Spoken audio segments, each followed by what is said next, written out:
get comfortable, members. Good morning, ladies and gentlemen. Welcome to the County Council's meeting taking place on Wednesday, the 23rd of February 2022. This meeting is being broadcast live to our YouTube channel. Before we commence with today's formal business, could I ask everyone in the hall to switch off or make silent their mobile phones, please? Before we move on to the business on the agenda, I would just like to remind you of the housekeeping rules. You will note that measures are once again in place for social distancing and a one-way system is in operation. If you need to leave the main hall at any point, please do so by following the one-way system as you leave and re-enter the room. You must wear a face mask if you need to move around the hall. However, I would ask you to limit your movements around the hall as much as possible during the meeting. You can remove your face mask when you are seated. The external doors will be opened periodically to provide ventilation. Any requests to speak must be made using your handset. If you encounter any problems with your handset, please raise your hand in the air and a member of the committee services team will assist you. Once invited to speak, please stand up and face forward and wait until one of the microphone operators is in the proximity. The microphones are being wiped down after each use. Please be patient as the staff do their best to coordinate the arrangements. Before I move on to today's business detailed on the agenda, I would also like to welcome to the meeting members of the public. You are very welcome to attend and observe proceedings. However, I request politely that you do not disrupt the meeting. Being held on the 26th of January 2022. Can I have a mover, please? Move the minutes, Chair. Councillor Richard. Can I have a seconder, please? Second, Chair. Members, are the minutes agreed? Agreed. Can I move on to item 2, declaration of interest? Does any member wish to declare an interest in relation to any item of business on the agenda? Can I move to item 3, Chair's announcements? Colleagues, in view that the main focus of this morning's meeting is to set the budget and council tax, I am seeking agreement from the council to waiver standing orders to allow for the extension of the meeting should it go beyond 2.5 hours. Can I have a second, please? Thank you. Can I ask the council to agree this course of action? Once again, I would like to welcome you all to the meeting. Can I again ask that everyone is respectful to each other during the meeting? Robust debate is part of the democratic process, but I would ask members to respect the views of others and not to point fingers during debate. I would also remind members that it is not appropriate to shout at other councillors across the floor during the debate. We have microphones which allow everyone to be heard, so please use them when speaking. Some members have hearing aids and shouting does not improve that, so please limit that. Where points of order are raised, once a ruling has been made on the advice of the head of Legal and Democratic Services, it will not be revisited. Can I move to item number 4, the Leader's Report? Can I invite the Leader of the Council to present her report, please? Thanks, Chair. Good morning, everyone. Hello? Right, just now. Good morning, everyone. I hope you're all well and not being too badly affected by the recent bad weather, which is once again seeing our county battered with high winds, heavy rain and in some areas snow. We have continued to work closely with our partners in the County Durham Local Resilience Forum with efforts to deal with any damage that is still ongoing. And my thanks go to everyone who's been involved in the response and also to residents themselves who have again rallied around to support one another. In the past few weeks, we have also had confirmation from government that County Durham is to be one of 9 areas selected to take forward proposals for devolved powers. We have worked extremely hard with government to set out why County Durham needs a devolution deal and how this will help us to invest in our local communities going forward. Clearly, we have set out a strong and compelling argument to get to this one, but with more local control over economic regeneration, housing, infrastructure and resources, we can look to the future with confidence and optimism. I can assure you all that we will be working extremely hard to secure the best possible devolution deal for County Durham, and that includes working with all 6 of our local MPs, and we'll set out the next steps once we've had further discussions with government. At the beginning of the month, we submitted further details of our bid to secure the UK City of Culture title for 2025 to government. The bid has been submitted with our principal partner, Durham University, on behalf of Culture Durham. If we are successful, it could mean millions of extra visitors to the region, the potential for thousands of new jobs, and a significant boost for Level North. I'd like to congratulate Sarah Slaven on being appointed as the Permanent Managing Director of Business Durham, our business support service. Sarah previously held it in early 2020. I hope you will all join me in wishing her well. Our Stronger Families initiative is to be extended for a further 3 years, following news of a £2.2 million grant from the government. The scheme provides tailored support to vulnerable families, helping them to access help to address a range of issues with the support of dedicated key workers from the Council and fellow members of the Early Help Partnership.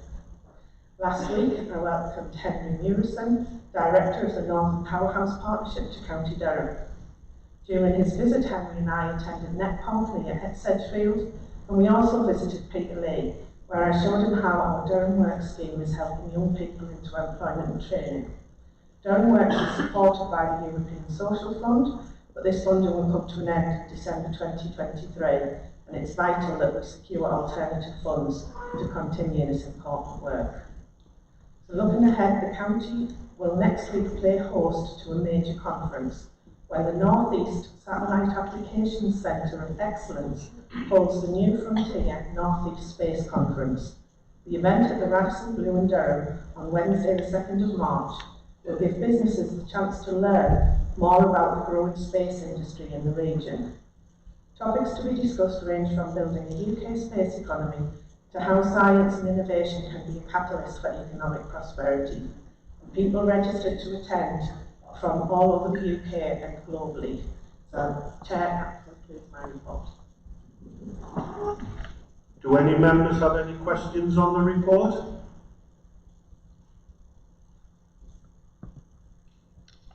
Councillor Marshall.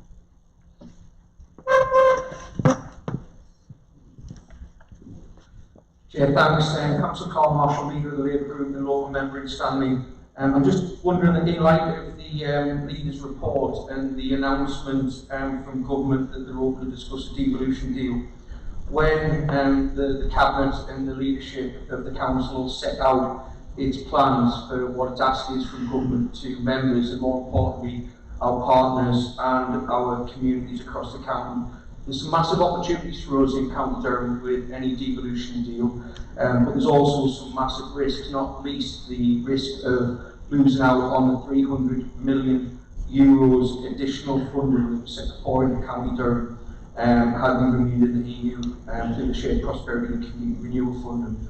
The government previously signalled that they wouldn't give us any less than this amount, but those sounds have gone quiet of late. And this funding funds a lot of our work, including the Durham Works programme that the leader of the council alluded to. So I'll just be helping. Member, could you make a question rather than a speech, please? Sorry, I'm asking a question, Chair. So when will the Cabinet and the coalition set out for the council and the community, I'll ask the government. Thank you. Thank you, Member.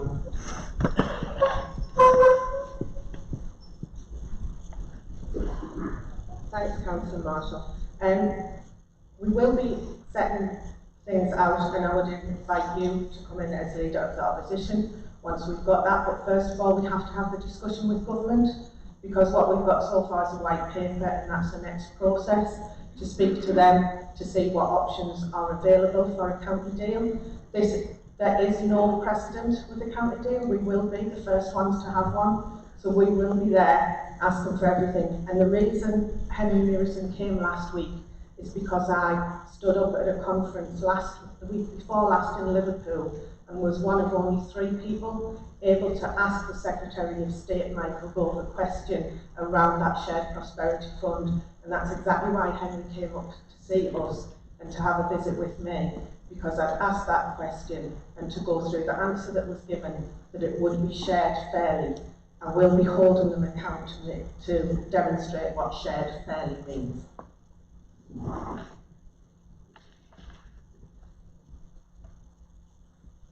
Councillor Good.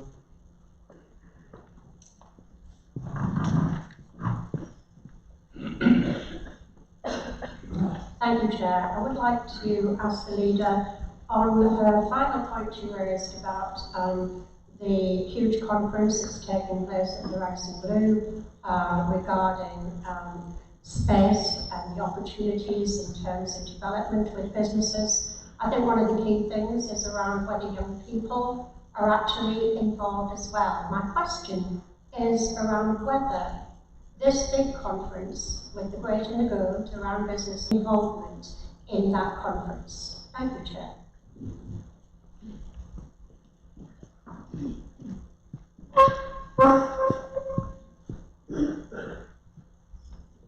Thank you, Councillor Gunn, for the question. As I said, the county will be playing host to the conference. We're not organising it, but I shall go back to the organisers and ask that question for you and make sure you get a written response. Thank you. There's no one else registered. Can I ask the council to note the report? Thank you. Can we move to item 5, questions from the public? No questions have been received for today's meeting. Can I move on to item number 6, petitions? No petitions have been received for today's meeting. We move now on to item 7, the report of the Cabinet. Can I ask the leader of the council to present the report, please? Chair, I present the report as tabled within the papers. Thank you. As no questions have been submitted, can I ask the council to note the report? Agree. Thank you.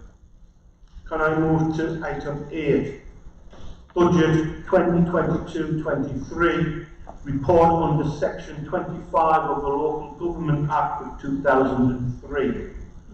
Can I ask the Corporate Director of Resources to present the report?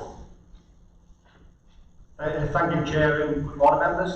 This report fulfils our statutory responsibilities under Section 25 of the Local Government Act 2003, which states that when an authority is considering its budget and setting its council tax for the forthcoming year, its Chief Financial Officer, me, is required to give a professional opinion on 2 things. Firstly, the robustness of the estimates made in the preparation of the budget and for the purpose of calculation what is known as the council tax requirement. And secondly, the adequacy of reserves allowed in the budget proposals. As the Council's Chief Finance Officer, the arrangements I put in place with my team to discharge these responsibilities and my professional opinion on these matters is something I take incredibly seriously.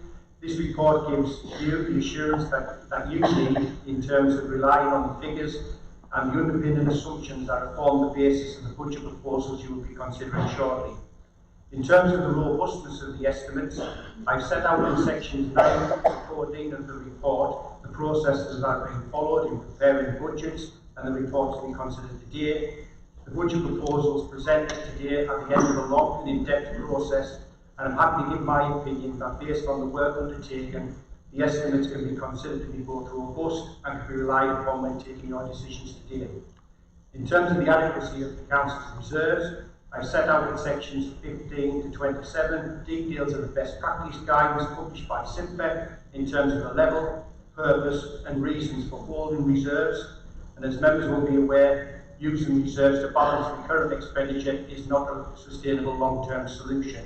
In the report, I've highlighted the significant uncertainty that exists beyond next financial year as we await the outcome of the Fair Funding Review and the significant budget challenges we will face from pay and price inflation, the enduring demographic pressures in our looked after children's budgets, and the potential long-term impact of the pandemic on our budgets as key risks, alongside the impacts of the Fair Cost of Care exercise and the changes to adult social care charging over the next couple of years.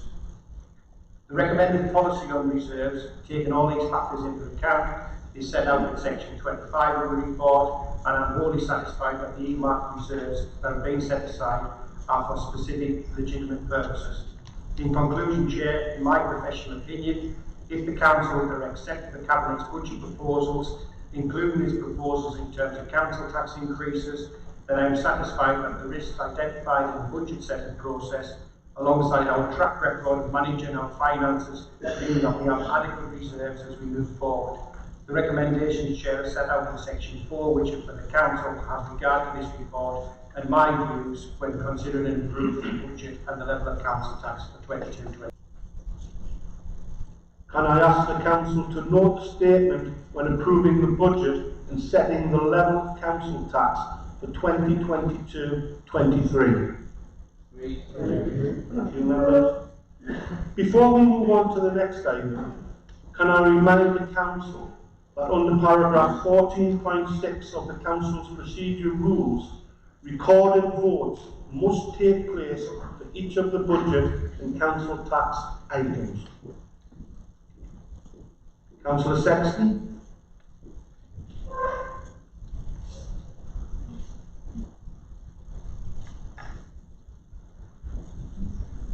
Yeah, thank you, Chair. Could I move a motion without numbers to take the debate items 9 and 10 together as we usually do, given their extra agreement? Thank you, Chair. Can I have a second, please, for that? Thank you. Does Council agree the motion to take the two items together? Can I ask the Head of Legal and Democratic Services, who will provide an explanation to Council on how this will work, including the times allowed for members making speeches? Thank you, Chair. Good morning, members. Considering the two items together impacts upon the length of time that members can speak. The proposer and seconder of the motion and group leaders have 10 minutes, so effectively the double the allotted time in the normal debate. There are some exceptions to this today, in that Councillor Bell, although a group leader, will be seconding the budget in his capacity as deputy leader, and therefore he will speak for 6 minutes. Councillor Rob Croot, as Deputy Leader of the Labour Group and Shadow Portfolio Holder for Finance, will respond to the budget, and the Chair has agreed that he can speak for 10 minutes, but Councillor Marshall will only have 3 minutes. All of the speakers have 3 minutes, and the Leader has a 6-minute right to reply at the end of the debate before it's put to a vote. The deadline for amendments was noon on Friday the 18th of February, and none were received. Amendments received after this deadline would have only been accepted in exceptional circumstances with agreement of the Chair, Section 151 Officer and myself as Monitoring Officer. No such amendments have been received. No further ones can be moved from the floor today. Be invited to speak on the report, and then the Chair will invite any questions on the report. Please bear this in mind when registering to speak. It will be questions first, and then we will move into the debate. If you ask a question on the report, you are still able to speak on the debate, and the Chair will issue a reminder in due course. The usual rules of debate apply. Each member can speak once on the motion, and as I said, Councillor Hopwood, as the leader, will have a right of reply before the vote. And the Chair has already indicated that there will be recorded votes on both agenda items separately at the end. Thank you, Chair. Okay, thank you, Helen.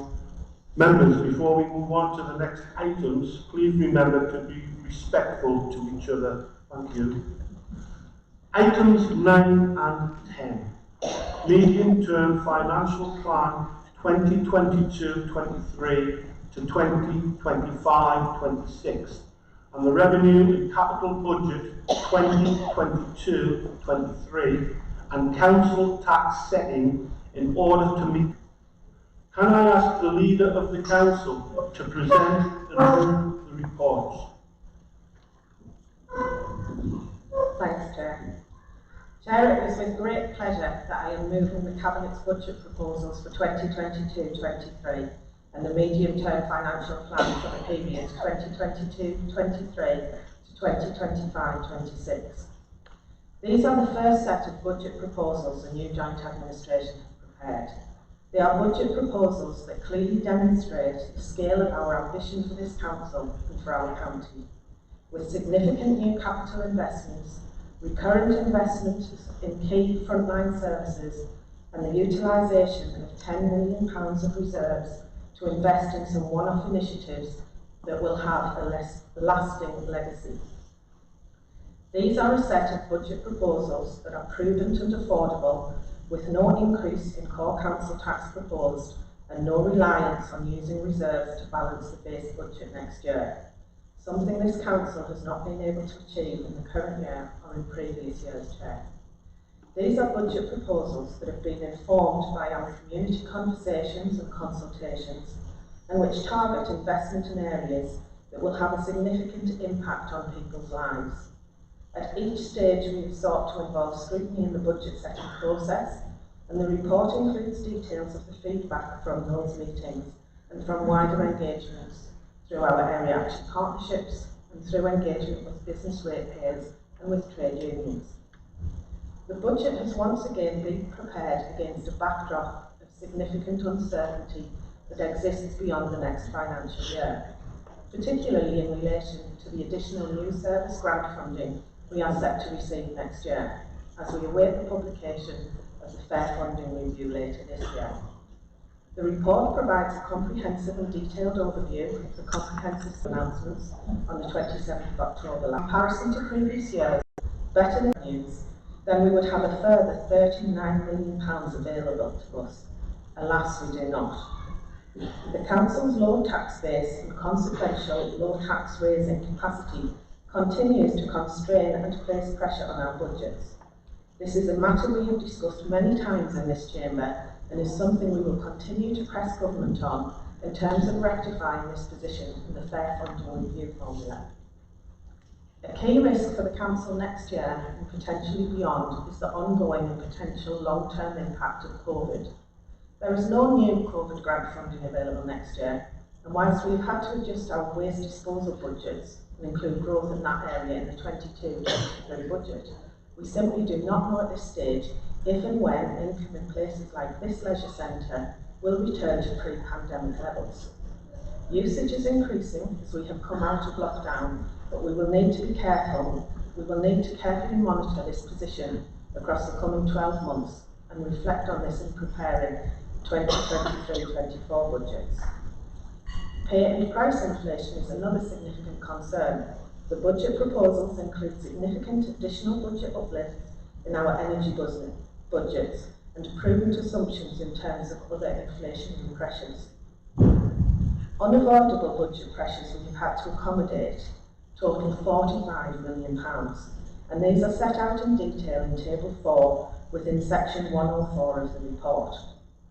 Key elements include the pay and price inflation, the impact of the national living wage increase on our adult social care contracts, home to school transport, waste disposal contract increases, and demographic pressures in our looked after children budgets.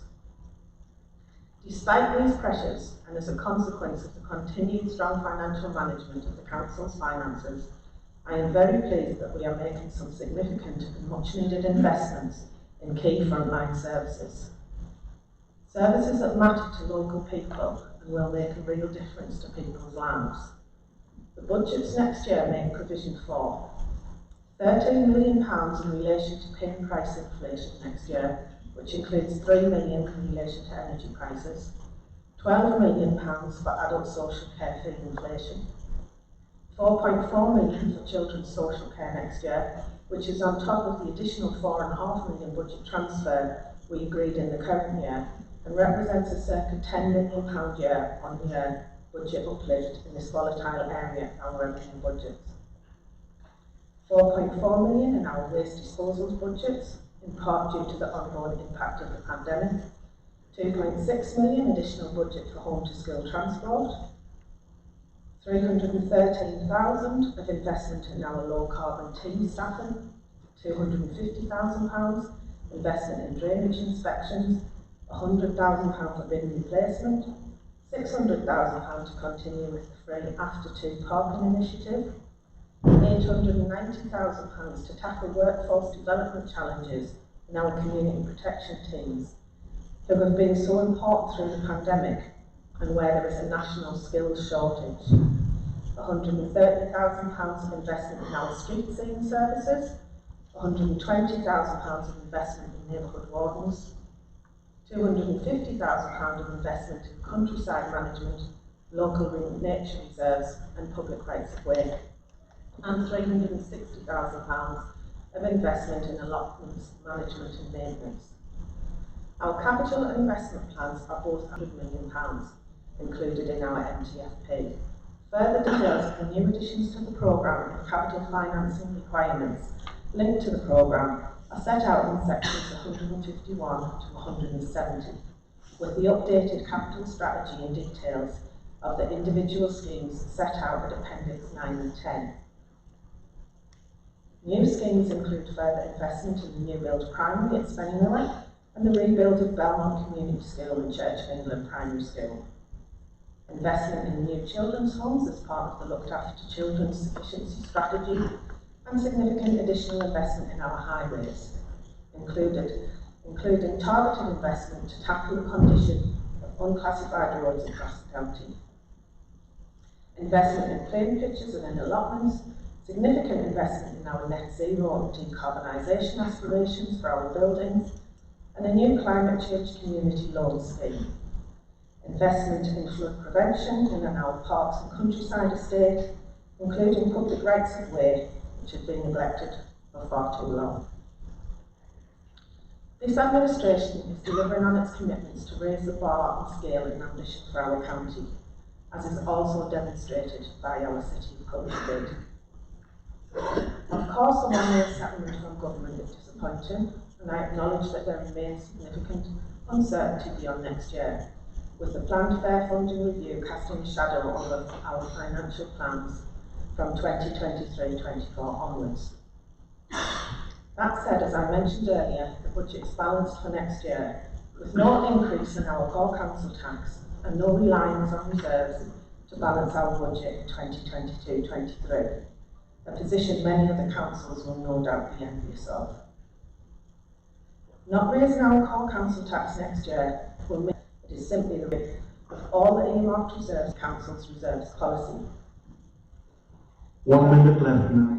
We have been able to reprioritise and redirect a number of these reserves to meet ours and the community's priorities, invest in these funds in meeting and bolstering the budget support service balance.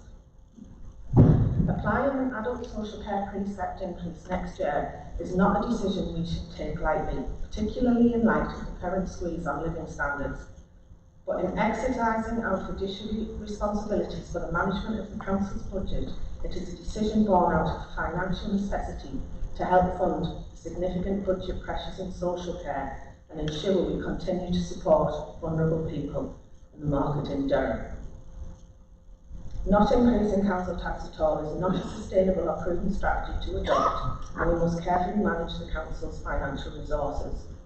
If we didn't increase council tax... Time to wrap up, please. Alright. Those on low incomes are still protected through our council tax reduction scheme, and some of my colleagues will go on to that Later, we still have the discretionary housing payments grants, and I shall just go on. Sorry, I'm having to talk slow because I still haven't got my cough back from COVID. The report will also include various dedicated schools grant, and I shall just conclude, Chair, by moving the Thank you, Member. recommendations. That will be sufficient. Thank you. Can I have a second to the report, please?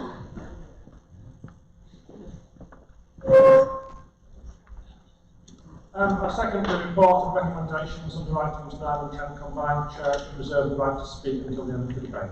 Councillor Richard Bell. Thank you. Okay.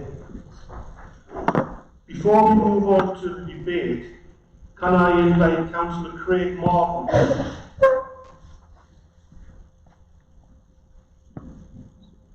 Thank you, Chair. Craig Martin, Councillor for North Lodge and Chester Street. As Chair of the Corporate Overview and Scrutiny Management Board, I have welcomed the opportunity to scrutinise Cabinet's budget proposals for the MTFP 22-23 to 25-26, along with the revenue and capital budget for the same period. It is a priority for the Corporate Overview and Scrutiny Management Board to scrutinise the MTFP and budget. I am pleased we have been able to do that diligently and constructively. The Board received 4 Cabinet reports on the development of the MTFP and budget and have fed back our views to Cabinet on each occasion. At our last meeting on the 10th of February, we had a one-item agenda to enable a detailed scrutiny of Cabinet's final proposals. The Board had a robust challenge and debate over the plans, and I'd like to thank everyone that took part, contributed to commercial services for the comprehensive way he responded to all our questions.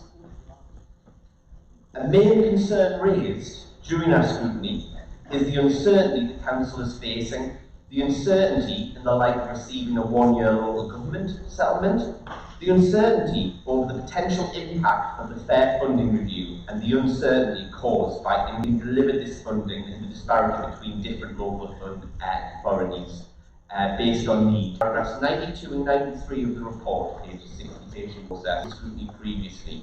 Funding the deal At the moment, just questions on the report. Councillor Group, do you have a question? No, no question.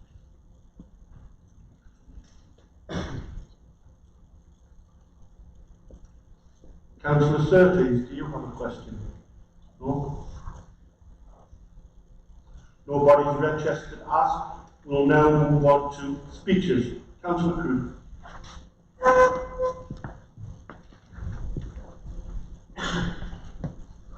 Thank you, Chair. I think it's fair to say that we live in exceptional times. The once in a generation period of financial hardship, and we've got to bear that in mind. Otherwise, what I have to say today will be misunderstood or even misrepresented. What I want to say this morning must also be seen against the backdrop of a unique and ongoing cost of living crisis. A crisis that we know is having a severely damaging impact on household income and living standards across County Durham and beyond. And we know this because as a council, we supported a Labour motion last month calling on Boris Johnson's government to take immediate measures to mitigate its impact. The headline to the budget proposals before us this morning is that despite claims on their social media pages that they're holding council tax to a 0% increase, the Coalition in County Hall is actually raising its council tax demand as a whole by a full 3% at a time of severe financial crisis, and while at the same time the government is imposing an increase in taxes nationally too, something they promised at the last election, 2019, that they would never do. Notably, Chairman, the Council's proposed council tax hike this year is higher than last year's previous Labour administration. That's another misleading claim corrected. Curiously, both the Coalition and the Government are proposing to increase the tax burden to pay for a social care crisis that we were told just a few months ago by the Deputy Leader of the Council didn't exist in County Durham. Something doesn't quite stack up, does it, when the Coalition here, in lockstep with Boris Johnson's government, is proposing to double tax out. Clearly, that statement by the leader of the Durham Tories is both contradictory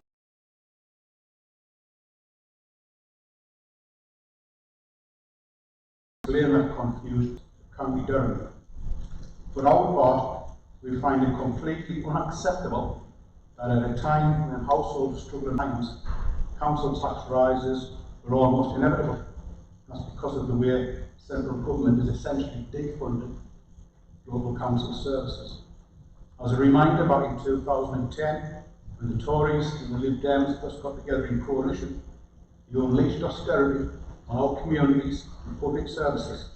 And since then, local authority budgets have seen savage cuts year after year, with government effectively ordering councils to make up the funding shortfall locally by raising council tax. But Chairman, these are not normal times. And under these specific circumstances, and in these almost unprecedented times of hardship, the Coalition needs to react accordingly when setting its council tax levels, as it truly wants to help alleviate the pressure on hard-pressed family budgets. Our residents in County Durham are already struggling from the effect of 12 years of Tory government imposed austerity. And in the motion agreed at full council last month, we urged the government to take whichever measures were necessary to alleviate the additional financial burden of a potential financial catastrophe heading our way. In that motion, we were reminded that the value of wages in real terms is falling. Household disposable income in County Durham is lagging way behind the England average. Central government imposed taxes are set to increase from this April. Universal credit benefit payments are being slashed by £20 a week. Energy prices are set to soar this coming spring, and inflation is rampant at an almost 30-year high. And in consequence, Chairman, the Resolution Foundation estimated that the average household would lose around £1,200 a year. And now we see, in the budget papers in front of us this morning, that the coalition in control of Durham County Council proposes to increase council tax by an additional 3%. The prevailing circumstances I've outlined above, in very troubling times for our residents, mean that this year's budget council tax setting process is exceptional in terms of how the coalition in control of the council can step in and help our residents where central government has shamefully failed to do so. In other words, what the council would do in setting a budget in normal times is no longer relevant this year. These are exceptional times, and with that in mind, if the coalition genuinely wants to alleviate pressure on household finances, they need to adopt an exceptional approach to setting council tax levels for this coming year. For the reasons I've set out, we can't support this budget in its current form. And we urge like-minded members this morning to support us in rejecting the coalition's proposal to increase council tax by 3%. Our residents deserve better. So we call on all genuinely independent members to join us in urging the coalition to set a balanced budget that serves primarily to alleviate the huge and increasing financial pressure on hard-pressed families in County Durham. Calls on Boris Johnson's government to help our residents have largely fallen on deaf ears. In fact, despite our plea to impose a windfall tax on profit-rich North Sea oil and gas companies, they've chosen instead to force ordinary working families to stump up more tax from April. So the coalition in control of the County Council must do everything in its powers now to show that, in contrast to the government, it's actually listening, and then demonstrate that they're prepared to step in and help. Chairman, in the introduction to this statement, I said that we live in exceptional times where the cost of living crisis is putting almost unbearable pressure on households across County Durham. And as I've said, exceptional times require exceptional measures. So we're asking the coalition to recognise the financial hardship our residents are in, scrap their council tax proposals for this year, and come back with a better offer. Chairman, this is the first time that new members will have had a direct input into setting the council tax for County Durham. And many of those new members were elected less than a year ago, many on a promise to reduce council tax, and in some cases even offer the council tax rebate. Well, now's your time. You've got the option this morning of either forming behind the coalition and raising council tax by 3%, that's an increase on last year, or you can join us in urging the coalition to come back to the council with a balanced budget that both protects frontline services and also protects households at a time of crisis by setting council tax at a justified and affordable level. The budget and the affordable council tax level that gives the residents of County Durham a helping hand when they need it most. It's time to choose which side you're on. And we urge you to show County Durham's residents and hard-pressed families this morning that you're on their side by taking a stand against tax rises at a time of exceptional financial hardship. What happens next, members, is in your hands. Thank you, Chair.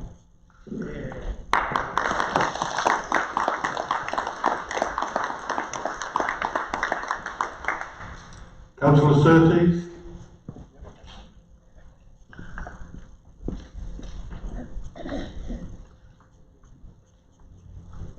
Thank you, Chair. Councillor Angela Surtees, Shadow Cabinet for Communities and Social Inclusion. Chair, across County Durham, our residents have been plunged further and further into poverty, vulnerability, or just simply worrying times. This government has had the foot on the throat of County Durham for 12 years, slashing the council's budget with its horrendous austerity purge. Austerity combined with Brexit and the COVID pandemic are having huge impacts on residents, and the cost of living crisis is creating a perfect storm for families living in our county. And last month when I was told that I should forget about austerity, I'll never forget about austerity because all of our residents have gone through it in the last 12 years. And what have we got? We've got our Tory-led coalition presenting this budget. Families are being pushed to their financial limits by government, aided by the Tory-led coalition running in County Durham, who have failed to support and change most of the Labour-led motions directed at support for people and standing up for County Durham. Children living in poverty, almost 30% of youngsters relying on free school meals for hot food, or the fact that the disposable income of families has barely risen 0.1% since December 2019. It presents them with a budget that does nothing to support the unique and uncertain times ahead of them. It sells them a 0% council tax rise, when in fact it is a higher rise than last year, and in essence a double taxation for adult social care. When that bill drops on people's doorsteps or arrives in email boxes, people in County Durham will see a 3% council tax rise. They won't go, oh lovely, 0% core council tax. The cost of the living crisis is upon our county now, and in April families will be hit with more costs to live in. NI contributions, fuel costs rising, no real-time wage increases, inflation standing at an all-time high. Poverty blights people's lives in many ways. It denies opportunity, affects health and mental health, isolates people from society. Too many people are poverty, and wider North East suffer from poverty. Our child poverty is currently standing at 25.8%, and it's shameful that children are going hungry and sleeping in clothes because of the brutal austerity programme and welfare reforms that brought communities to their knees even before the pandemic hit. We are a council who stands at the 48th most deprived in the country, with 16 neighbourhoods classed as left behind in a recent report. We are a council who for the last 12 years have done everything possible to limit the impact of austerity. For the last 2 years we supported people through the pandemic, and now the cost of living crisis is upon us. This coalition will stand to support a motion from Labour to do everything possible to mitigate the effects, but have done nothing in the budget. The cost of living crisis will affect all families in County Durham, sending our communities further into destitution and put more pressures on support services. I cannot support the budget in its current form, Chair. Thank you.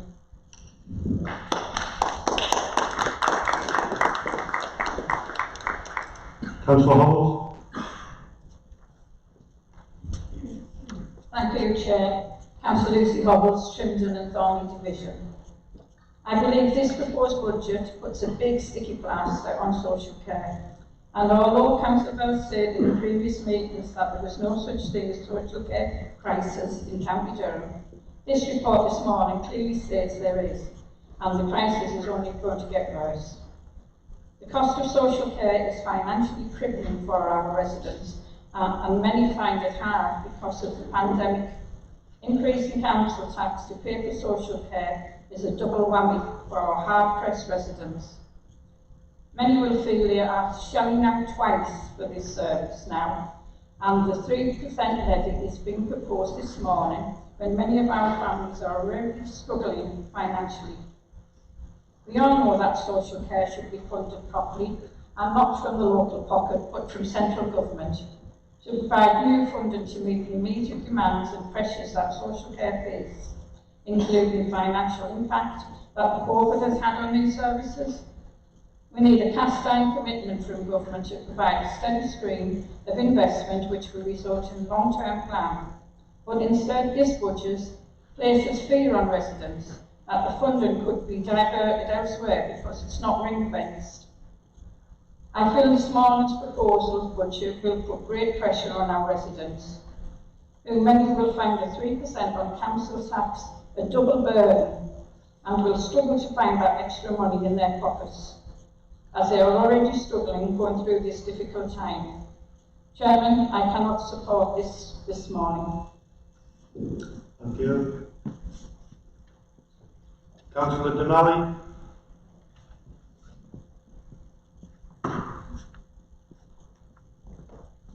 Thank you, Chair. Councillor Kinderley, Black Horse Division.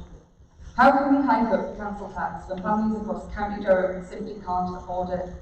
I have spoken to many families across the county who have expressed that they are worried about the cost of living, worried about the hike in fuel costs and inflation.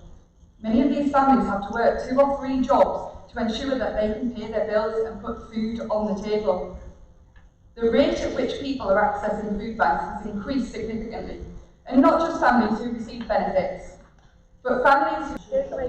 Can we not shout, please? Yes, I was just going to say, Councillor, just...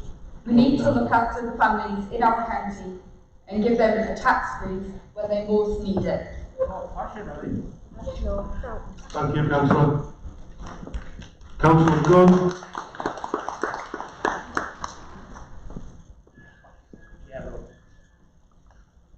Thank you, Chair. Councillor Alwyn Gunn, representing Wellington Homework Division and Shadow Cabinet Member for Children and People. Chair, why are we in the Labour Group labouring this 3% council tax rise? Well, I'll tell you why. A 3% increase in council tax, by the time it filters down to pennies in the purse, can mean the difference to a child having breakfast before school or going to school hungry. It can mean the difference between the confidence of parents not having to make those choices and the anxiety they feel when they have no choices and they cry themselves to sleep. Poverty affects every area of children's lives, from their waking up hungry to their going to bed on an empty stomach.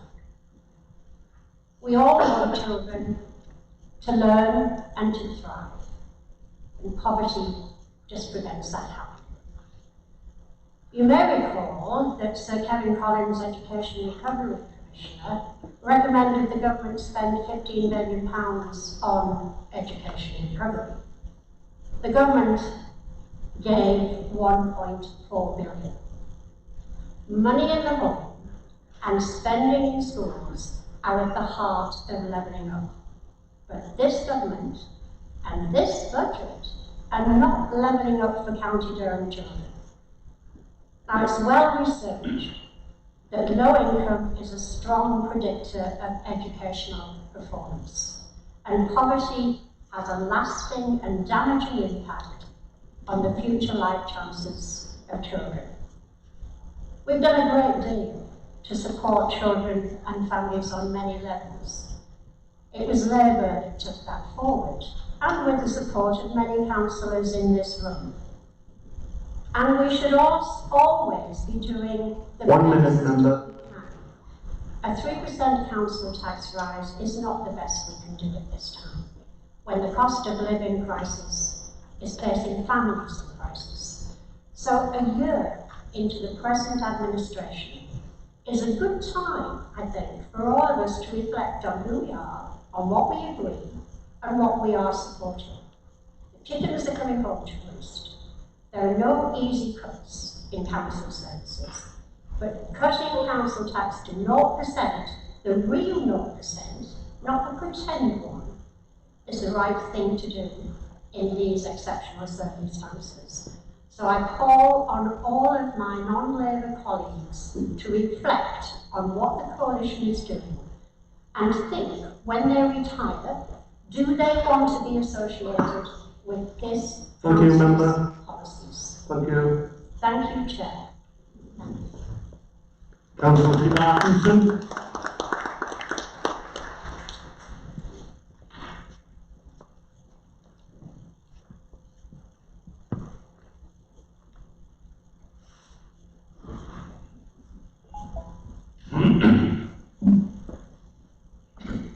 Yeah, thank you, Chair. Councillor Peter Atkinson, Free Hill and Kirkbrink Ward. Members, I've spent the last 4 weeks on the doorstep, speaking, listening to the people of my heart. The biggest concern is the oncoming crisis in the cost of living. My ward is by no means affluent. In fact, in Free Hill, our local authority, I would say we have nearly one of the highest claimants of universal credit. No fault of the resident. The rate of claiming in any benefit is more than 25% higher than the national average in Free Hill, suggesting that many people in my ward may be underemployed or simply just on a low wage. It's no wonder that people are absolutely terrified at the thought of the hike in prices that's coming along. So members, could I appeal to everybody, show compassion, come up with something that's affordable for the residents of Free Hill and for the residents of County Durham. Thank you.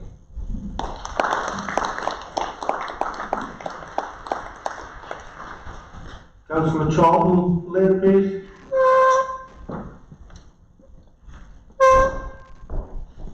Rochelle Charlton-Lenny, Deanside Division. I would just like to draw members' attention to some of the recent election campaign material that the coalition has been putting out. There's some broken tax promises that I'm just going to go on elections, and I'm now going to read directly from the leaflet. Labour is increasing council tax again this year, blaming everyone but themselves and giving us amongst the highest bills in county in return for potholes, overpaid council bosses, bureaucracy, waste and our issues ignored. Now, considering the joint administration coordinating the narrative around zero council tax rise when really they're putting it up by 3%, which is also actual double taxation, do you really think it's a good time to be adding another, and I quote, overpaid council boss to the payroll? Next up, we have this leaflet from Councillor Phil Heavyside, again from the May 2021 elections, and Councillor Heavyside's leaflet reads, did you know that the independent councillors in County Hall submitted an amendment in a bid to prevent the Labour group's increase in council tax bills this year? Well, Councillor Heavyside, I really hope that your independent voice isn't lost today when the vote on a rising council tax bill comes. And finally, I want to share with you the County Durham Conservative Collective MPs leaflet for Bishop Auckland, North West Durham and Sedgefield. And I'll read directly from the leaflet. Labour are desperate to see their opponents splintered, as they have so successfully done for 20 years locally, the divide and conquer approach. They want to see lots of little parties, independents and Lib Dems, who can all be managed, not a strong united voice for the Conservatives. Now it seems to me that the Conservatives pre-planned all of the little voices into something they can manage, to give a strong voice for the Conservatives, and it's 1 minute, member. the joint administration. I would urge all members to vote against the overall tax rise. The cost of living is too high already. Stop propping up the administration, use your independent voices instead of backing a tax hike for the communities who elected you months ago. Finally, I would like all members of the joint administration to understand that according to these leaflets, you've all been manipulated from the very beginning. Thank you.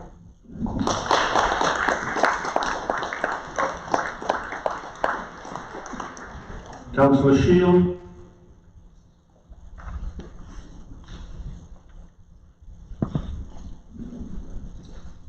Okay. Thank you, Chair. Councillor Alan Shield, member of the Redgate and Beverley Division and portfolio holder for equality and inclusion.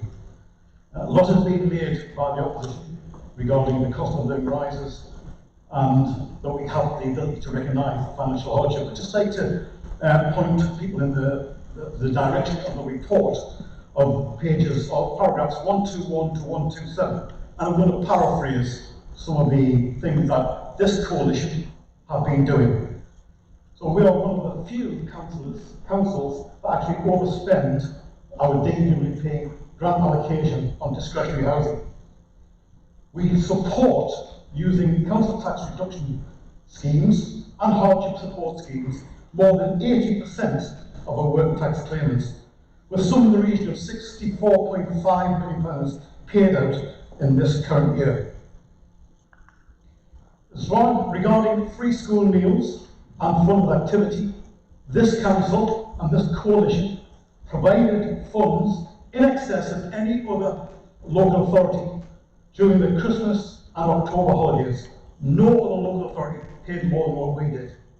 The School Benevolent Fund, which we subscribe to, provides school uniforms to the cost of £35 per coat and £35 per shoe, which was originally administered by Thornhill School. It's now being administered by this coalition, and it's to the factor of 15 times greater than it was in Thornhill School. The bread and butter scheme, which was initiated by the Labour group, and it's a good scheme. We have enhanced that. Point of order.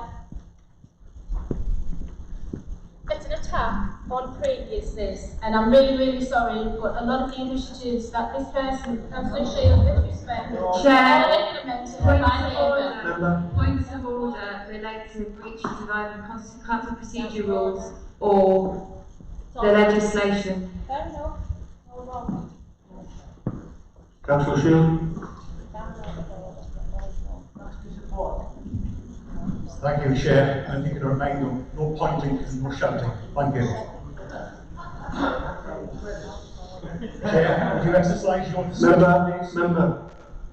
Thank you. Councillor Shield. I'm bringing to the point of this audience that we do recognise the financial hardship within this county and some of the things that we are doing. But I'd also like to point out some of the other things as well. I think the members of this opposition have some short memories and also have some issues with regard to accuracy and validity of numbers. The leader of the opposition has previously stressed that the lost employment to this organisation of 30,000 jobs, this is a hypothetical figure. If we were ever to achieve £12 billion on the economy, that was never ever achieved by the previous administration. The billboard outside the county hall, which showed an indiscretion of over 6,000 jobs being promoted by this enterprise park, that figure was consistently wrong. The true loss of employment is probably no more than 3,000 jobs to Dublin County Council, not the 6,000 which were intimated by the leader of the opposition in a recent Ordinary Scrutiny meeting. And finally, the new headquarters. There's a potential value of £100 million being raised by the leader of the opposition. Not sure where that gets us to. It's a hypothetical figure, but rest assured, it will be probably used by a political pawn. Some words have been used about the independent groups. I need to remind the opposition that a lot of these independent members were in actual fact Labour members, card-carrying Labour members, who became so disenfranchised and disillusioned that they wanted to have their voices heard, and on that basis they decided to stand as independents. The opposition have not submitted any amendments to this joint administration budget. Your view is that we are a coalition of chaos, and you consistently use that word chaos and chaotic. You complain, you criticise, you chastise, you confront, and you condemn. All C words. Well, let me give you some new C words in support of this budget. This budget is comprehensive in content. It's coherent in clarity. It's challenging in its range. It's compelling in its vision. And finally, Chair, I commend this budget to all members of this council. Thank you.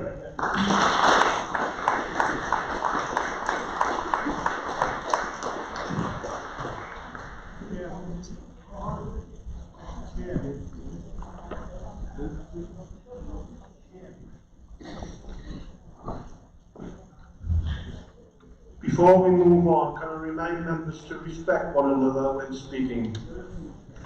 Ask that people stop talking whilst other people are speaking. Councillor Hanning, please.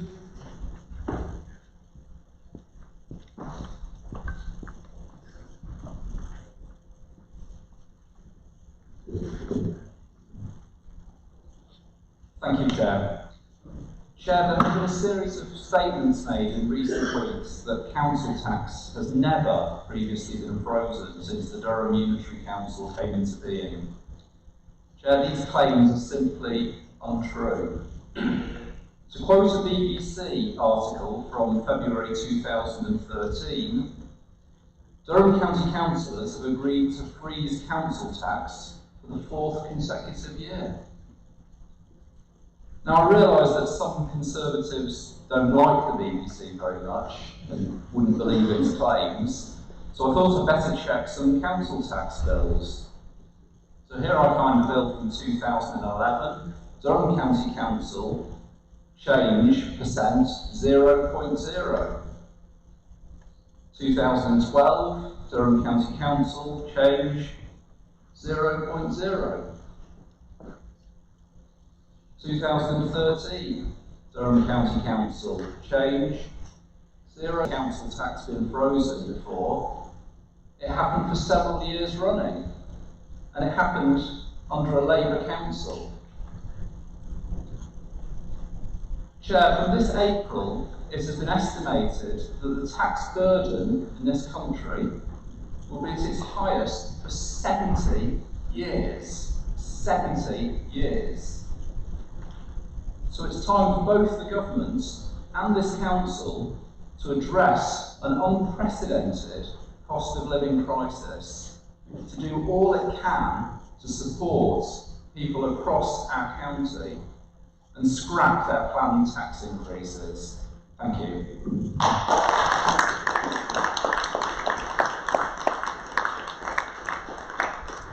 Councillor Jobman.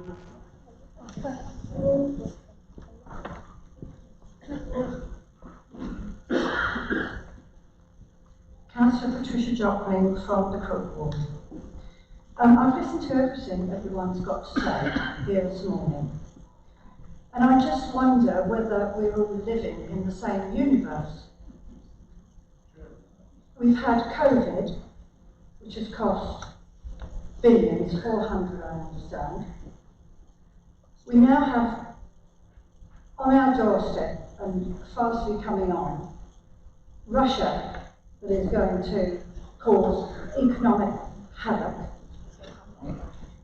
We have had, since 2010, when we went unitary, or 29, when the elections were, a Labour administration up until last May.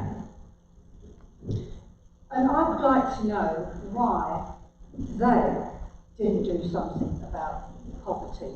I understand we have poverty. We are all doing our best to deal with poverty. But whilst they were in administration, yes, they may not have put the council tax up for 3 years on the trot. And what they did instead was cut core services, which is now one of the things that we're trying to put right.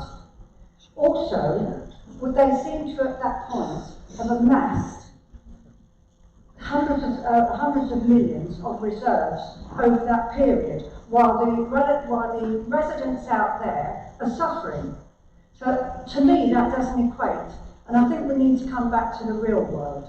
The real world as we've got it today, with the huge debt because of COVID, and COVID's still there.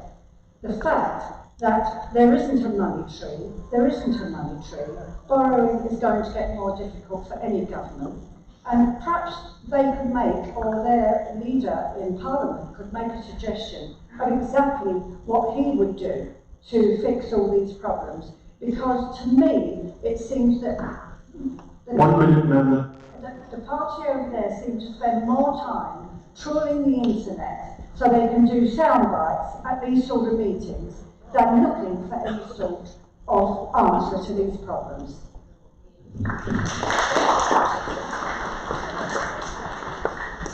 Councillor Henderson.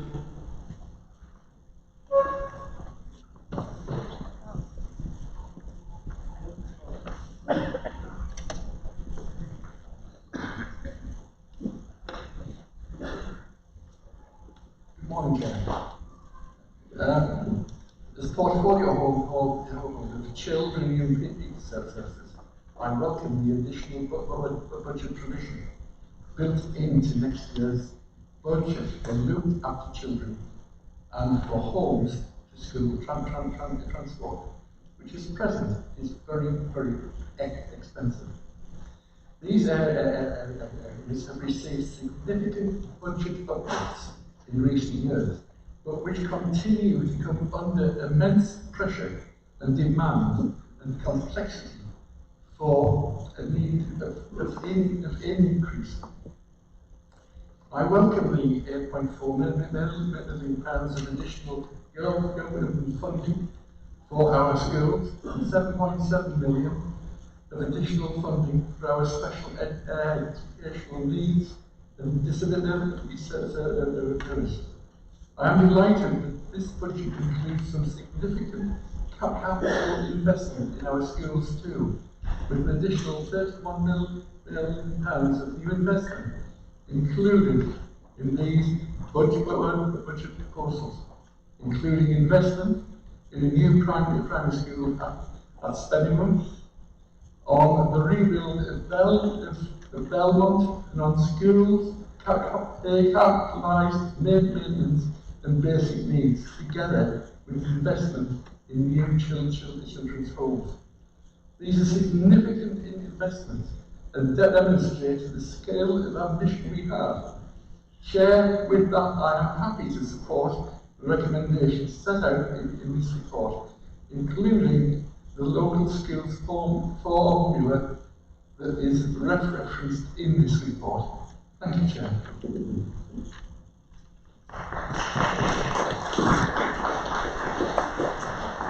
Councillor Marshall.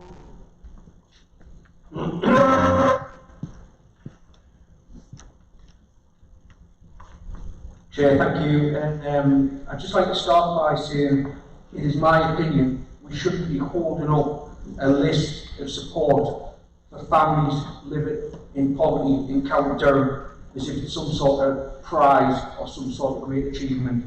We should be focusing on the cause of poverty and trying to alleviate it and not exacerbate it. And that is the reason why myself and various members of my group are standing here this morning opposing this. And several members here have outlined the position we find ourselves in. It was well debated at the last council meeting. Spiraling inflation, increased energy costs, a government that's siding with the corporations and not the people of this country. It's a travesty, and we can play our small part in trying to support our communities. It's disappointing that after 100 years of a Labour-controlled council, we're here today with the worst cost of living crisis in over 30 years. Inflation spiralling, and yet what do we have? We have a coalition here in Durham, abling and abetting the Tory masters in Downing Street. You're both the same. You're putting the pressure on hard-working people in County Durham. It's been the same since 2010. People can't afford it. It's about time you came clean with the electorate. You explained that actually it's a 3% tax hike. The public will see through it in exactly the same way as they saw through Morrison's lives. They'll see through it when the council tax bills hit the doormats in a few weeks' time. We should be voting against this. You need to go away and think again. You need to come back quickly with an alternative which doesn't put the burden on hard-working people in County Durham. Support our communities when they need it most. and think again about these proposals that are in front of us this morning, Chair. Thank you.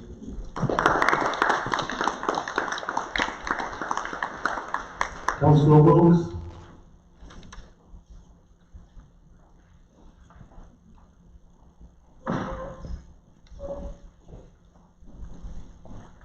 Thank you, Chair. I'm happy to support much needed investment in our frontline services as part of this budget and on tackling climate change. And I'll be brief. Chair, under the previous administration, reserves went up, council tax went up and services were cut. This is the first non-Labour budget for 100 years with a 0% core council tax rise and funding to make sure all our care workers are paid a decent wage. Chair, despite the fact we are investing for the first time in a decade in frontline services to help residents, Labour are voting against this budget without a single alternative suggestion.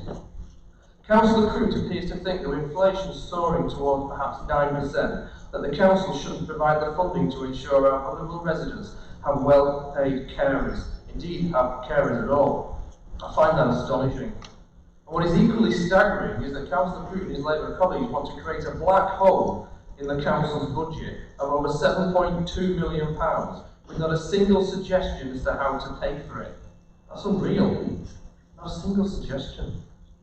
Chair, I fully support this first non-Labour budget for a century. A budget put together by the whole joint administration for the whole of County Durham, and a budget which is fully costed. In 14 years of budget meetings, there have been alternative proposals from opposition councillors. In every single case, those proposals were fully costed and approved by our Section 151 officer. Chair, I've always felt in politics, whether national or local, we need a strong opposition. Today, we clearly do not have this, as nothing has been offered by Labour than a black hole. Councillor Marshall says the public will see through this budget. One thing is certain, they will see through a Labour opposition that can't make a single solitary budget suggestion. Thank you, Chair.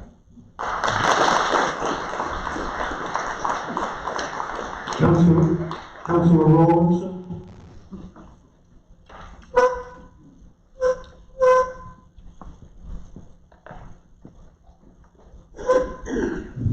Thank you, Chair. James Robinson, Barnacastle East, portfolio holder for resources, investments and assets. I very much welcome the investments in that's presented in this budget. In allotments after years of neglect by the previous administration, ignoring the 3 years of work by the Environment Scrutiny, who brought a report to Cabinet, who completely ignored it and put it in the drawer that was too hard to do. I also welcome the near £2 million investment in our county gems, our parks, Hardwick, Riverside and Power Hill, our countryside estates, local nature reserves and wildlife sites. Our residents should be duly proud of these sites, and the improvements to them will encourage them to go out and enjoy them more. I would also like to note the match funding for our ambitious levelling up bids are included in the budget, and provision to enable us to develop and submit bids to secure funding for the remaining 5 parliamentary areas where we fully anticipate in securing an additional 100 million from government funds to our county. Chair, this afternoon, the Leader and I are visiting Hordern. Hordern stands as a testament to the failure of the previous administration. To see the work done by our CAT team, another service which has been neglected by Labour, where throughout the Consumer Protection Service, 60% of the staff will retire within the next 5 to 6 years. This has now been addressed in this budget, and a succession plan is being put in place. I believe the actions are committed to improve the lives and opportunities of our residents in this county. Thank you, Chair. Councillor Howard from Woodhouse Close Division. Okay, so the joint administration is looking more than ever to support those in poverty. The joint administration are working harder than ever to support the communities. Looking on the website now, It's showing there how you get your money off the council tax bill. There's hardship schemes there to help people who can't afford it. If you are really struggling for money and you're on benefits, the council still continues that we know are really struggling, and that's why there's a hardship grant in place that we've all had for a very long time to help site. Hopefully what went up, it says on there it's going up by 1.99%. You didn't add on there 1% on last year's bill as well. So you didn't state that on there either. So we are putting 0% down for our control, we're bringing that in. We're bringing more officers in to keep on top of all that. So more than ever, we are helping those in poverty. I do support this.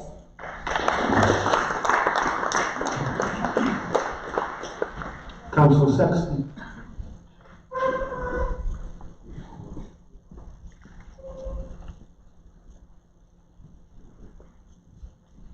Thank you, Chair.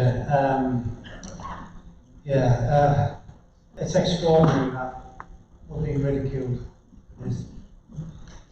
Social care is funded. I think we can all agree on that. Councillor Hollows has just stated that. The Councillor Creed said we should be doing 0%. This is where we're conflated the issues, I'm afraid. There's a portfolio holder for adult and health services, and knowing that we fast-tracked a 10% increase in November, where I hasten to add no Labour members attended Cabinet that day, I wouldn't believe. We fast-tracked that to make sure we could head off any issues and winter pressure. That's forward thinking, and I commend the senior management team and all the officers involved in delivering that to give a cost per hour increase to our care workers, to avoid people leaving the industry and trying to retain them and indeed attract more. We're not in a crisis, but we're borderline, right across the country.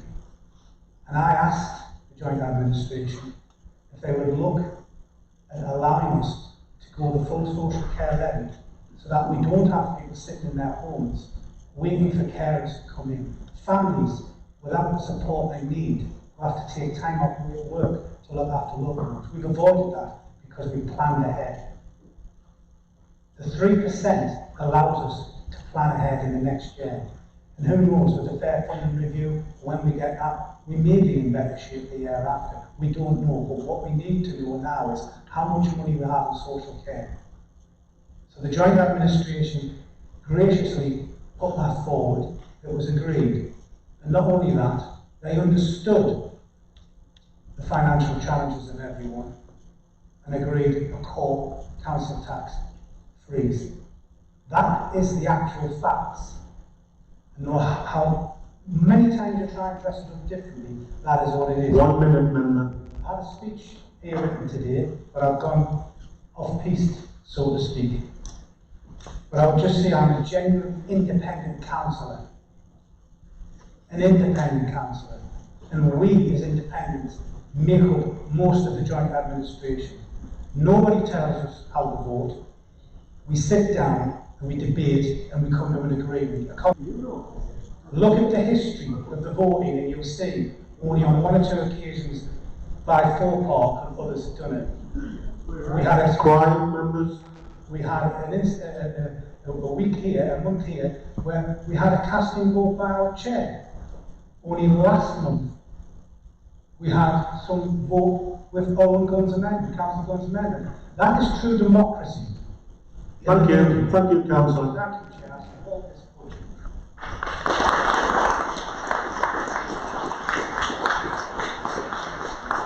Councillor Walton.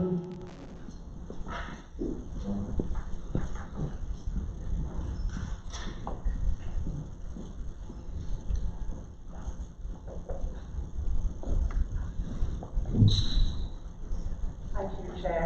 I'm Michelle Walton and I represent the Dalziel Division.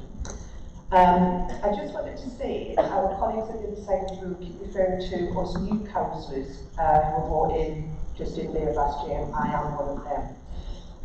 As a new councillor, I'm very happy to let our residents know that this Joint Administration has worked very hard to enable this council to have a 0% core rise. We're still offering value for money, we're still maintaining services, we're bringing in new services, as my colleague mentioned, about this. The other side of it, we refer a lot to hard-working people. I'm a hard-working person, as I know a lot of us are in here, and I think this is a fantastic budget. Supports everything, addresses some difficult issues. The other side are saying, don't support it, but they're offering us nothing in return. Now, I appreciate I'm a new councillor, but I kind of think that if you say don't do this, there should be an alternative. The fact that they can't give an alternative means that I think they know there isn't a better one. They know that this joint administration, all groups together, have worked, discussed,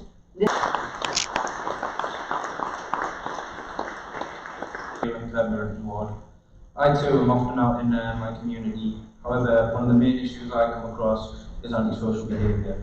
I hope the increase of 11.34% over the last 2 years by the Labour Police Crime Commissioner will improve this issue.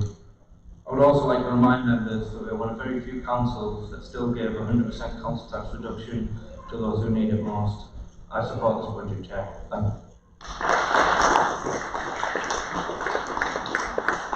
Councillor Shuttleworth.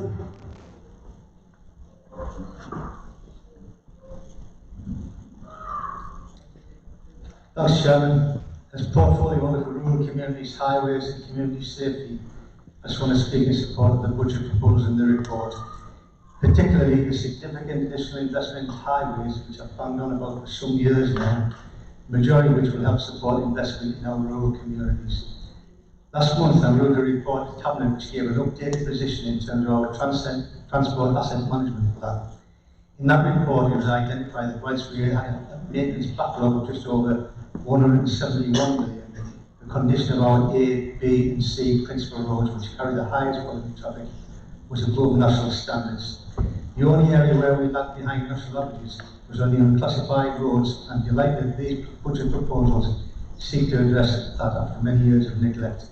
I'm sure everybody in the room will benefit from this somewhere along the line, including volunteers who are smiling there. This is not a sustainable position, and one which we have thankfully now invested in the base budget. Like my colleagues, I fully appreciate the decisions on council tax increases aren't easy. We must carefully weigh the need to maintain service delivery and be prudent with our finances against the financial impacts any increase will have on households. By not increasing the core council tax aligned with extending the council tax support scheme and the top-up scheme next year, I believe we've struck the right balance. And can I just remember my colleagues on the left here, back in 1999 when Tony Blair was leader of the Labour group, we put the council tax at 15.9%. When the press went looking for you, none of you could be found. They found me, but they didn't find you.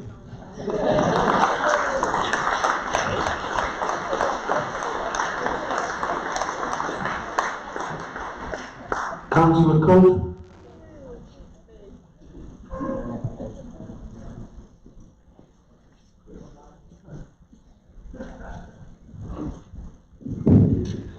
Thank you, Councillor Bev Coalition with Gilman Ward. Chairperson, I would like to thank everybody who's been involved in setting this budget. Whilst acknowledging we've got many challenges facing us in the future, I fully support this budget. This budget includes investment in many frontline services such as allotments, street cleaning, community protection and pest control, all of which are areas which residents raise concerns to me on a very regular basis. It also provides additional ways in public rights of way, and everyone here knows the Infirmary School and Community Arts College, one of our buildings. And lastly, and most importantly, in my view, Chair, it does consider the needs of the residents. Life over the past 2 years has been extremely challenging, and it currently remains that way, with rising living costs impacting us on us all. That is why, for me, the 2022-23 revenue budget supports residents by proposing a core 0% council tax increase, and I would urge colleagues to support this. Thank you, Chair.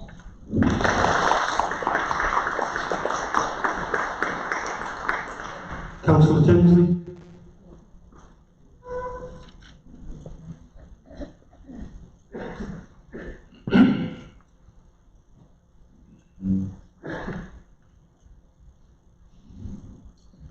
Thank you, Chair. Fraser Tinsley, Wellington Homeway Division. These are exceptional times, fellow members. These are very exceptional times. We know this when we knock on the doors, when we speak to residents, people are worried, people are scared. And this is an opportunity for us in County Durham to do a little bit to help people. help alleviate that fear. Now, reserves is something that's come up a lot over the years that I've been on this council. What do we do about reserves? We should spend reserves, is what we always hear from what was the opposition. And in fact, the Labour group spent over £100 million in reserves, helping to protect people in County Durham from the worst excesses of austerity that were really pernicious and attacking people in this county. But when I look at the figures of this budget here now, what I look at is the increase in council tax amounts to just over £7 million. That 3% increase in council tax is just over £7 million. But then I look at the budget support reserve, and I see in the budget support reserve there is £15.3 million, or there will be on the 31st of March of this year. So in these exceptional times, when people are struggling so much in this county, this is the point that we should step forward, go extra, go further, and spend less than half of what is left in the budget support reserve. The final point I would like to make, and this is particularly for new members, is that today we do not have to make the budget. There is the option for us to go away, sit down collectively as a council, and decide how best we can protect people, and make that increase in the budget in the council tax less at 0%. And what I would propose is that we do that. Now, how you would do that is we vote against it, we go away, we come back. Maybe we could look at that budget support reserve, less than half of it, to protect people in County Durham. Thank you, Chair.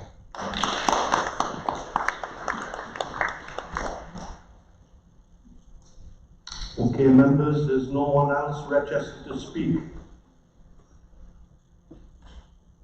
Can I bring Councillor Bell in to speak? Thank you, Chair. Councillor Richard Bell, portfolio holder for Finance. Can I thank the officers for a very comprehensive and thorough report, and to all members who through scrutiny have contributed to it. The report is the culmination of months of work and sets out proposals which I commend to this council and that I believe will be the envy of many of the councils.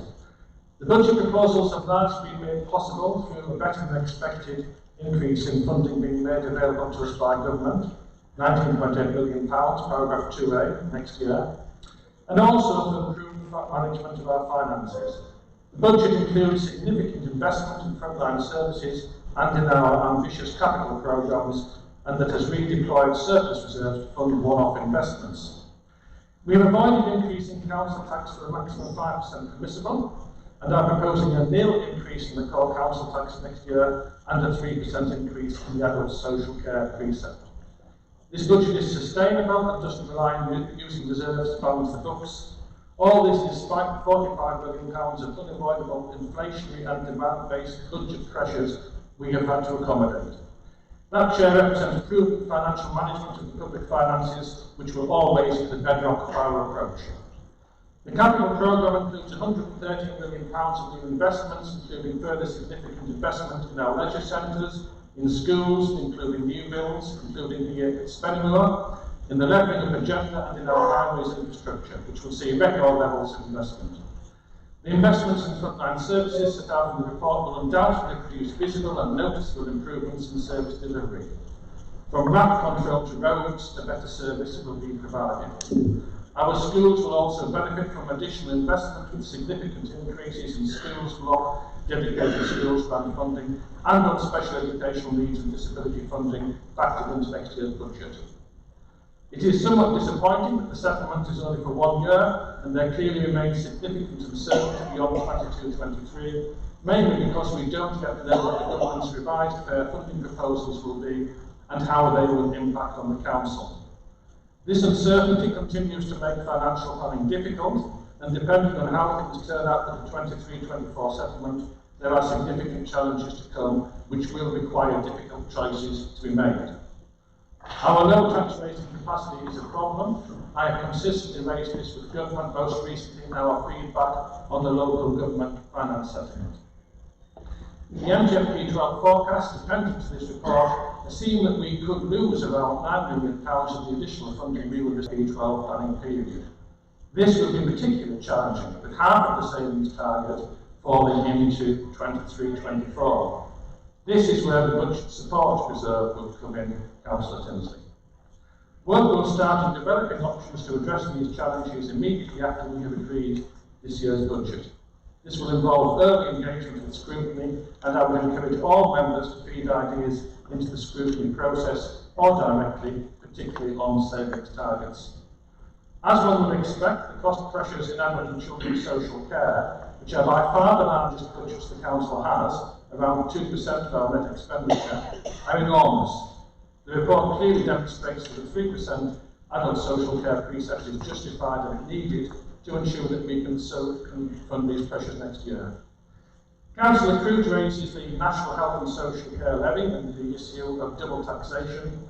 As he knows well, and is stated at paragraph 19, the vast majority of this funding is earmarked to go to the NHS to tackle the COVID-related backlogs that are built up for the NHS. We will receive £1.9 million of this money in the next financial year. Decisions on council tax increases are matters that require careful consideration, but I believe that this budget strikes the right balance between council tax budget pressures and investments. We've avoided the temptation to increase council tax by the maximum 5% permissible, as the government expects us to do with its core spending power calculations. We know that people are feeling the squeeze on their incomes with prices, particularly fuel, rising faster than incomes. Our local council tax reduction scheme, probably the most generous in the country, means that 21,000 pensioners pay nothing, as do 27,500 working age claimants. Many more receive some help, and we are continuing top-up payments on this scheme until 24-25. Paragraph 122. I would refer members also to the December Cabinet report, which over 4 pages on poverty cover the many welfare schemes operated 1 minute, member. by this council. As the leader has mentioned, this report also includes updates on the pay policy, treasury management strategy, prudential indicators and property investment strategy. These are important documents, and adopting these various policies and strategies is important in meeting our statutory requirements. I would remind all members that we have a legal duty and obligation to agree budget and set our council tax by 11th of March. With that, Chair, I second the proposals and recommendations set out in this report, and I ask all members to support the proposals in items 9 and 10. Thank you, Chair.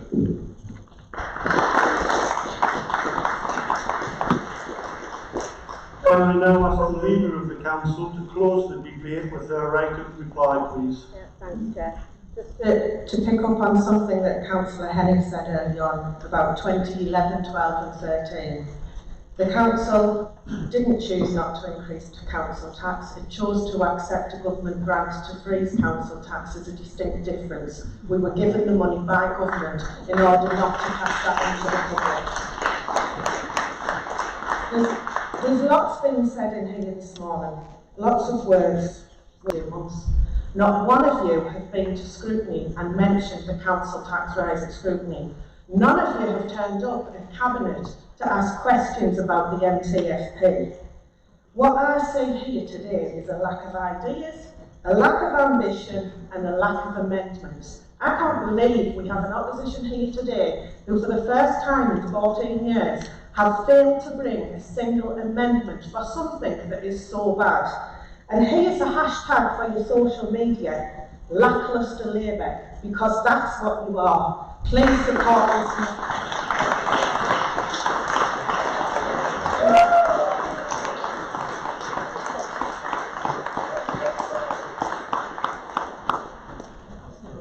Thank you, members, for a very long debate. Can I now hand over to the Head of Legal and Democratic Services to proceed with a recorded vote on the motion relating to the medium-term financial plan 2022-23 to 2025-26 in revenue and capital budget 2022 to 23. I'll pass over to the Head. Thank you, Chair. So as it's just been outlined, we're voting on item 9 first, the MTFP and revenue and capital budget. To vote in favour of the recommendations, please press 1 on your handset, 2 to vote against and 3 to abstain. And if you wait for the beep to confirm that voting is open. The vote's now open, so it's 1 in favour, 2 against and 3 to abstain. If you accidentally press the wrong button, pressing the right button will correct your vote.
Closing the vote.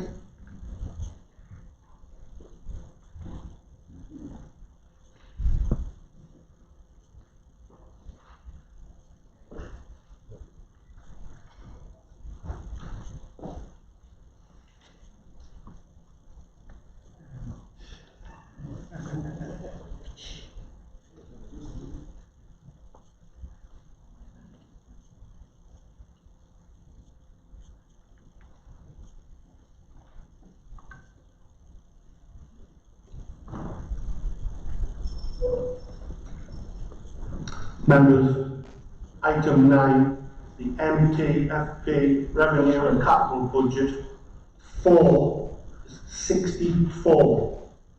Against is 47. Abstentions 0. Recommendations are approved.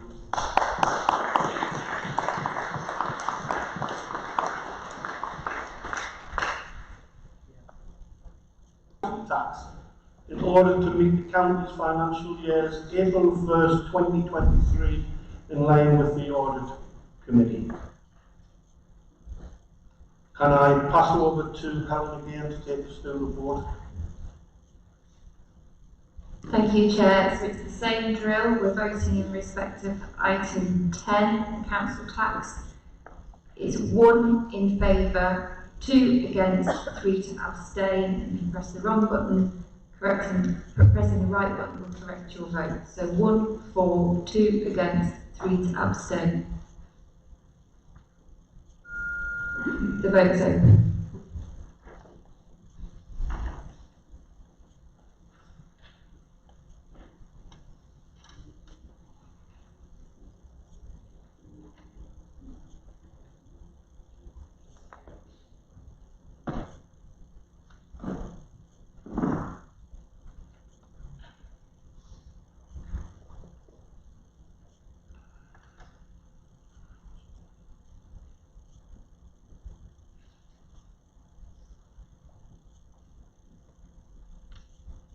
Closing the vote.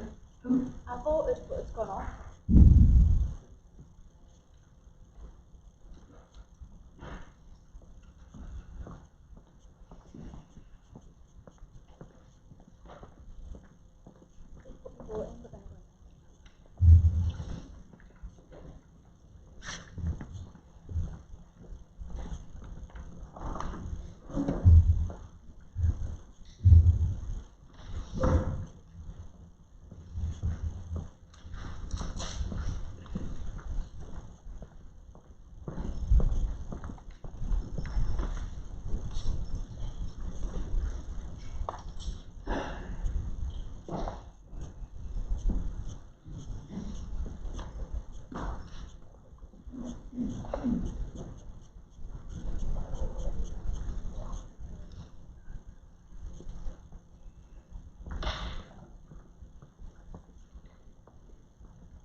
Closing the vote.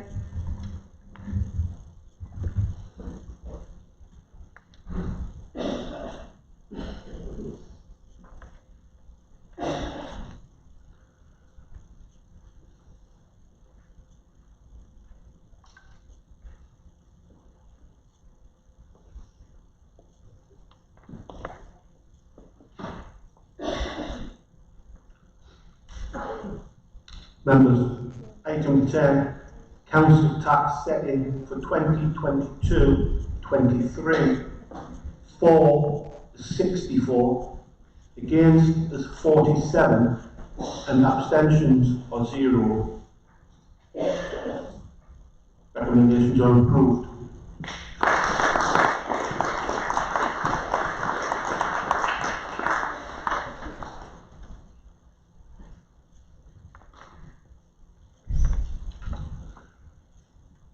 And I now move on to item 11. Decision to opt in to the National Scheme for Audit Appointments managed by the Public Sector Audit Appointments, better known as the PSAA. Can I ask the Corporate Director of Resources to present the report, please? Thank you, Chair. The existing contract with our external, we put in place arrangements to start the process to appoint our external auditors for the 5-year period, 2023-24 to 2027-28. This report seeks Council endorsement of the proposal that the Council opts into the national appointments process through the Public Sector Audit Appointments, or PSAA for short, which in line with statutory requirements is a decision reserved for Council. We are not obliged to opt into the national appointments process and can run our own procurement exercise locally or with other partners. The process we would need to follow should we pursue that avenue is set out in sections 8 of March, and the benefits of participating in the national appointments process are set out in section 24 of the report. I would note that all other local authorities in our region have or are in the process of taking a decision to go down the PSAA route. The report sets out the challenges in the local audit market and the government response to try and boost capacity and capability. The process for the PSA will run is set out in sections 34 to 37 of the report. The Audit Committee have considered the options set out in this report at its meeting on the 29th of November, and they fully supported the proposal to go down the PSA route for the reasons set out in section 24. The recommendations are set out in paragraph 10 to the report, which are accept the PSAA invitation to participate in the national procurement process for the appointment of our external auditors. Thank you, Chair. Can I have a mover for the report, please? Councillor Watson.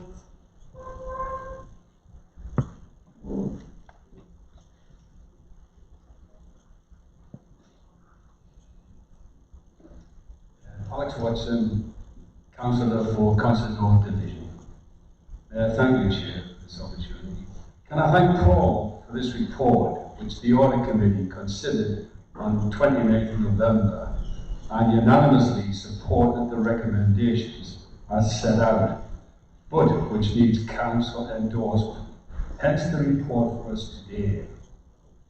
All other authorities in our region are taking the same approach to what is set out for us to consider today and opting into the national procurement and appointments process via public sector audit appointments process for the same reasons set out in the report.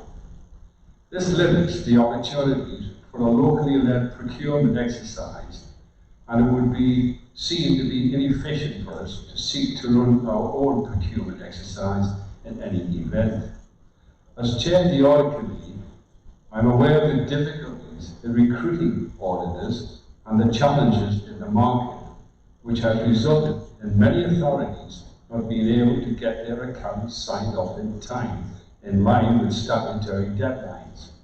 Thankfully, we have not been in that position, and I do hope that the measures being taken nationally to improve both the quality, cost, and profitability of these important areas of activity will help address those market conditions going forward. With that, Chair, I'm happy to move the report and recommendations as set out at paragraph 10. Thank you, Chair. Can I have a seconder for that, please?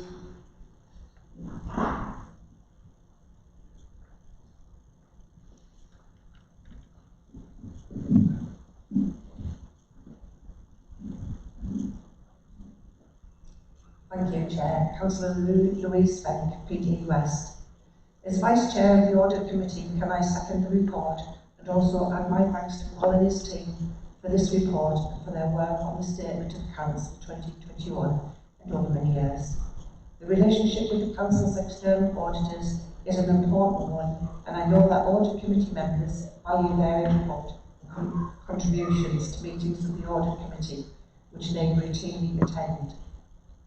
Access to the external audit team and their involvement in these meetings is an important part of our corporate and financial governance arrangements. We have a good relationship with Mazars and a strong track record in terms of concluding our accounts in line with all statutory deadlines and requirements, a feat many other councils failed to achieve, especially last year. I look forward to building strong relationships with whoever is appointed. I'd like to second the recommendation. Thank you. Does any member wish to speak on the report? Can I ask the Council to approve to accept the PSAA invitation to opt into the sector-led option for the appointment of external auditors for 5 financial years commencing the 1st of April 2023 in line with the views of the Audit Committee? Regeneration, Economy and Growth. Can I ask the Corporate Director of Regeneration, Economy and Growth to present the report, please?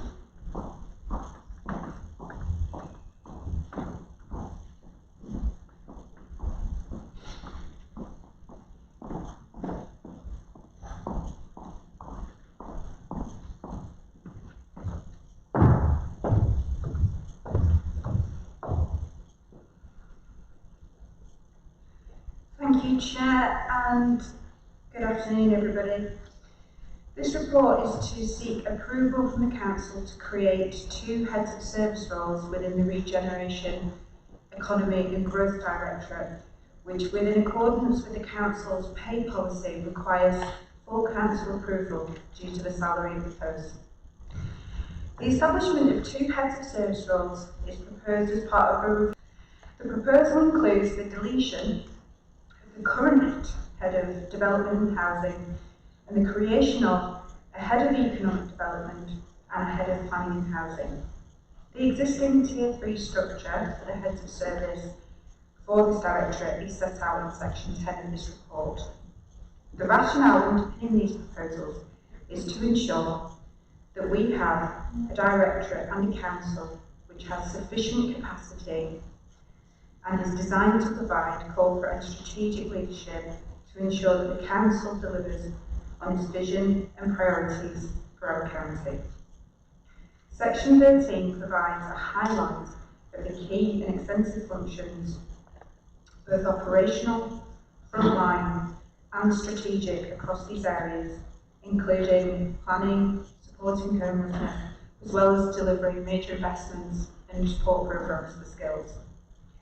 As part of an ambitious programme, the current functions have in recent years absorbed considerable additional priorities, and it's essential that Durham County Council can deliver new funding programmes and services which reside within the remit of this Directorate and within these services, and importantly to continue to secure further investment and deliver services that support the prosperity of our economy and the well-being of our communities.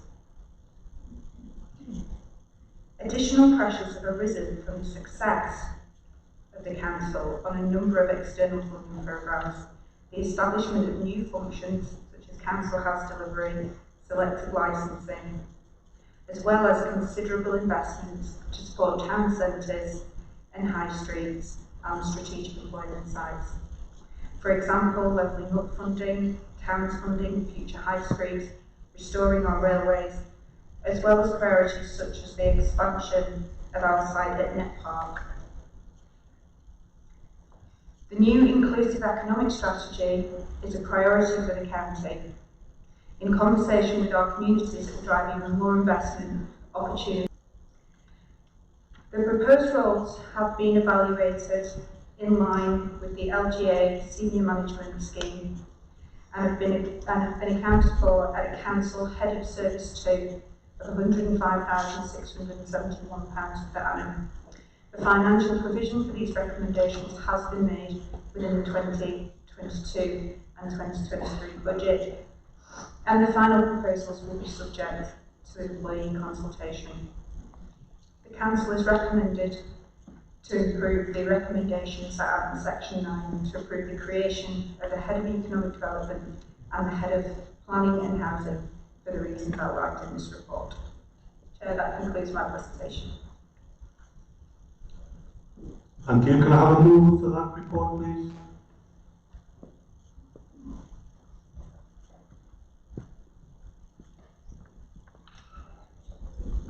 Thank you, Chair. Councillor Elizabeth Scott, Nellis Cross and Portfolio Holder for Economy and Partnerships.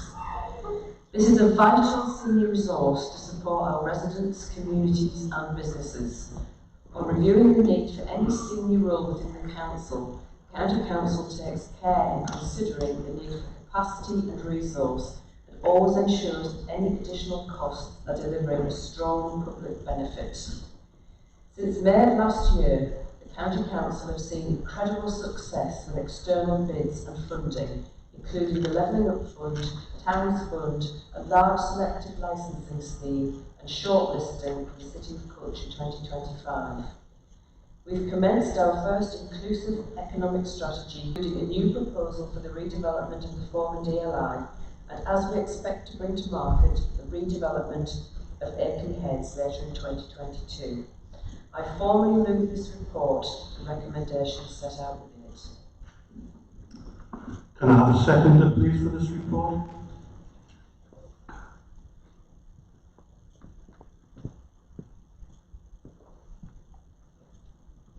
Thank you, Chair.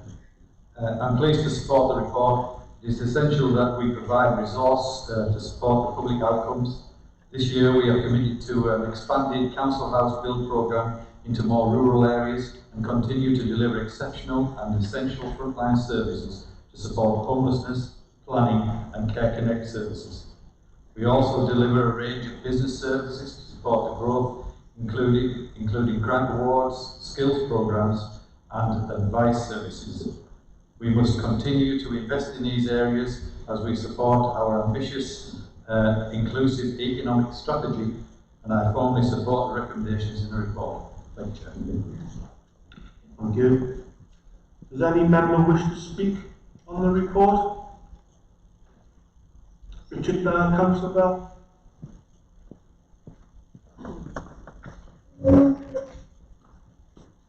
Thank you, Chair. As members might expect, when these proposals come forward, we don't just say, yeah, okay, go on then. They get a lot of challenge from people like me in terms of budgetary consequences and necessity. So just to emphasise points that have already been made, it's the creation of one net new post, we're deleting one and creating 2 new posts. The workload has expanded significantly. You will recall we've now agreed a council house building programme of about 500 in housing, and in the REIT, Chair, look at all the schemes that are now getting to the implementation stage, Future High Street, Stronger Towns in Bishop Auckland, levelling up bids across the county. There will be further work to be done on any devolution bid in terms of investment funding that we ask for, and then obviously have to implement and deliver. My considered view from a financial perspective is that it would be actually financially risky for this council not to appoint this additional person, as in a lot of this external funding is on tight timescales and has to be returned to government if it's managed and delivered within the agreed timescales. So it actually, in my view, would be risky financially for this council not to approve this recommendation today. Thank you, Chair.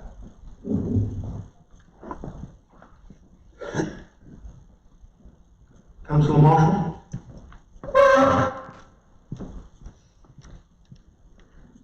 Thanks, Chair. Thanks, Amy, for the report. I think, as we've heard in the previous debate, these are exceptional times for our council and for our community, and that's a word that we need to keep coming back to. I'd like to thank Richard and Amanda because basically the agenda to deal with the budget setting and the council tax setting and putting out 3%, and now proposing to spend that money on 2 new head service. Councillor Marshall, not a speech, please. Are you okay? Sorry. Sorry, Chair. We now see the reason why the council tax going on. I think it's absolutely frightening when the rest of the world and the rest of County Durham are tightening their belts, struggling to decide about whether to put the heat on or whether to feed the bairns on a night. We're here looking at two new head of service roles for the council, the cost of £250,000 a year. You know, I think we need to be very, very careful here because this is one step too far for families to stomach this after today's meeting. I'm absolutely opposed to this in the current time, and I urge all members, for the sake of the communities and for holding any form of credibility for this council, to vote against it at this moment in time. Thanks, Chair. I apologise, Councillor Marshall, for the interruption. Councillor Wilson.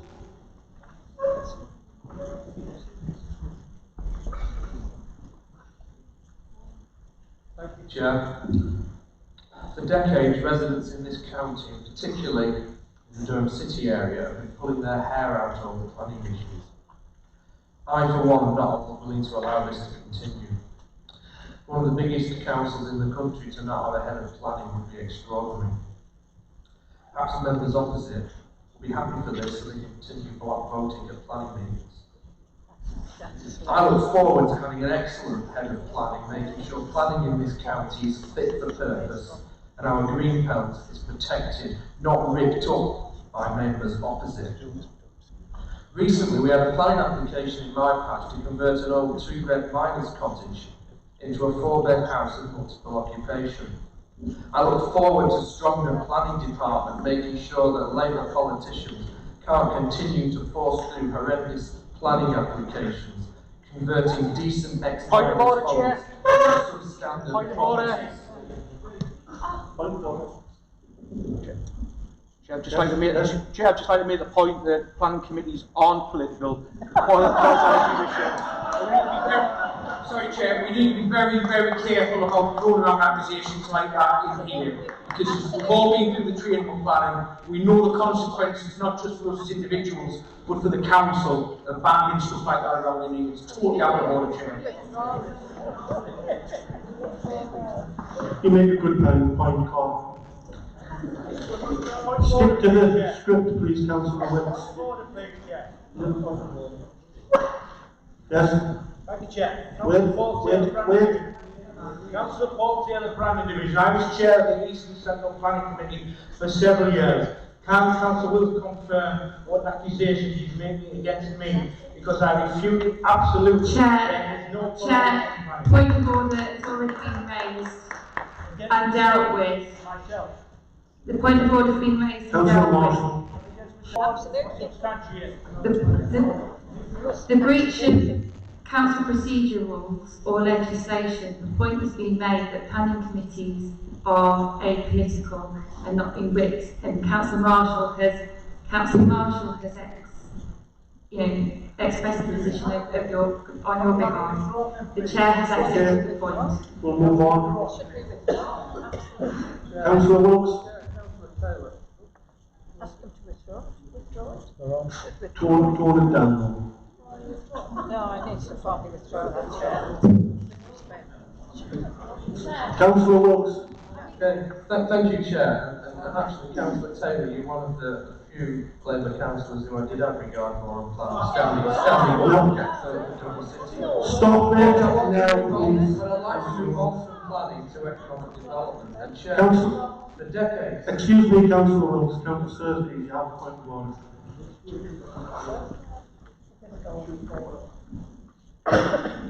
It is a point of order about the planning committee comment, but I would like Councillor Wilkes to withdraw that statement publicly, please. Chair, I'm happy to withdraw that. We'll see what happens at the next planning meeting. Chair, for decades, this council, run by Labour, has also put poor in economic development, well below the national average. Councillor Marshall may be happy for this council to continue to underperform and for residents to continue to live in poverty for the sake of one additional head of service. I'm not. Perhaps he's just terrified the Joint Administration wants to help people out of poverty and into work, providing jobs and economic development. Maybe he thinks fewer people will vote Labour. Well, that's one thing you could be right about today. One of the biggest councils in the country to have no economic policy and no end of economic development would be absurd. Chair, the previous Labour administration left us completely void of capacity to move our economy forward, to protect residents from dodgy development and to ensure we have housing policies fit for the 21st century. We must make sure that new and existing housing is energy efficient as possible. We must ensure we have proper strategies and capacity to make our housing more energy efficient, helping ensure we cut residents' energy bills and get the most energy efficient new housing. Anyone voting against this is voting against improving job prospects for our residents and therefore against cutting poverty, as well as being against improving planning in our county.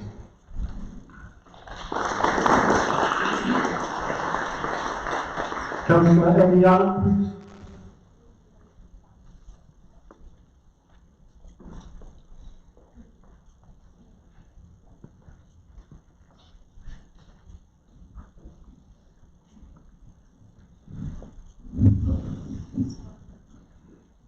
Thank you, Chair. Councillor Eddie Adam, representing Aycliffe West.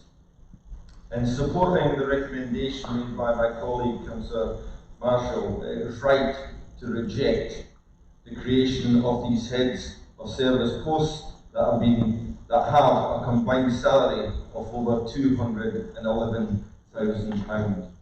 And it isn't right for Councillor Wilkes to have spurious accusations thrown at this side of the political sphere, because planning is not a political issue. Councillor Wilkes' cheap dig to justify is unacceptable. Unlike my colleague, Councillor Marshall, I find this to be an unacceptable proposal at this current time when our residents are experiencing and will continue to experience severe hardship due to, as we have heard earlier today, the emerging cost of living crisis, now a hike in their council tax and government-imposed national insurance increases. I and my colleagues believe there is no clear or acceptable justification for the creation of these two senior posts and their associated six-figure sums. Now, taxpayers should not be expected to pick up this additional budget cost of over £120,000 during these unprecedented and uncertain times. Chair, this report presented to us today by the officer and cabinet portfolio holder does not demonstrate value added or necessity. It does not provide background reports or even specific detail related to the stated ongoing service-wide restructure. Neither does it consider involving scrutiny in the restructuring process. Therefore, Chair, this Council cannot and should not approve these significant additional costs, and therefore ask the Council to reject this report. Councillor Hopgood. Thanks, Chair. This county has sadly been at the bottom of the economic pile for decades. All the time whilst Labour has been in control here, and for many years with the Labour Prime Minister representing the Durham constituency. These posts will facilitate and deliver our ambitious investment targets. There's one thing that I'm going to agree with Councillor Marshall on from this morning, and that is we shouldn't be celebrating poverty. There is no reason to celebrate poverty, and these posts are there to create jobs, to facilitate development, to bring opportunities for people. You can't have it both ways. You can't want to take people out of poverty and stop the very method of being able to do that and creating jobs, opportunity and ambition for people in this county. And I'm so disappointed to hear that somebody who had that portfolio just this time last year stand up and say that this isn't something he can support. I would urge members that this is fully costed, that we have looked into this, that we've got developments and we have external funding coming through to support these posts. And these posts are essential to give that hope, opportunity and investment that County Durham have lacked for too many years. Councillor Sexton.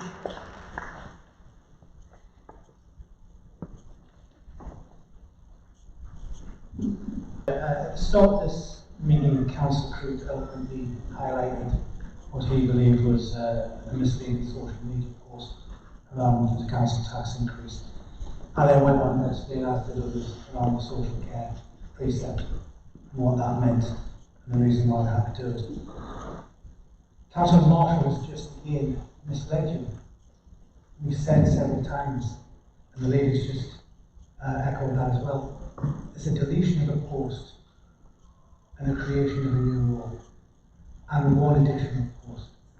Yeah? Those are the facts. All fully costed. Not two.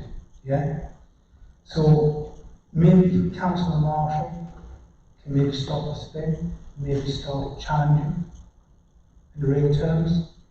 And we need investment optimism in this county to create jobs. More than one place.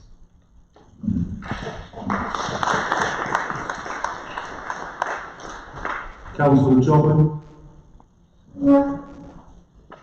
Thank you, Chair. Thank you. Just to say that I think that we are getting the wrong feedback for this, because conflating the 3% increase with these two appointments, they've got nothing to do with one another, and as it is only actually one appointment, so we need absolutely thrilled, because I knew immediately and providing more jobs, more housing, so that our residents can come up from where they've been for the last 100 years under Labour. So make no mistake, this administration is going to push this council forward, and we don't just talk the talk, we walk the walk.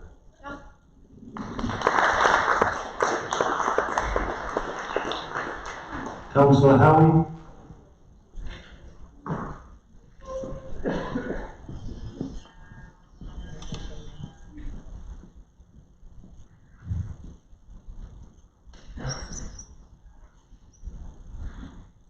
Thank you, Chair. Councillor Howard from Woodhouse First Division. Do we not want to move forward at last?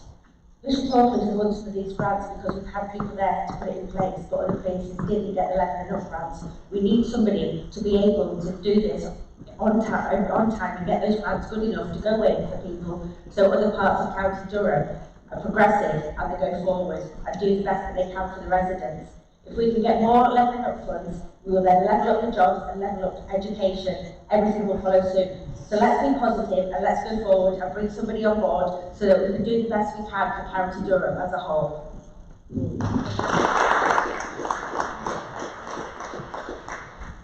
Councillor Charlton.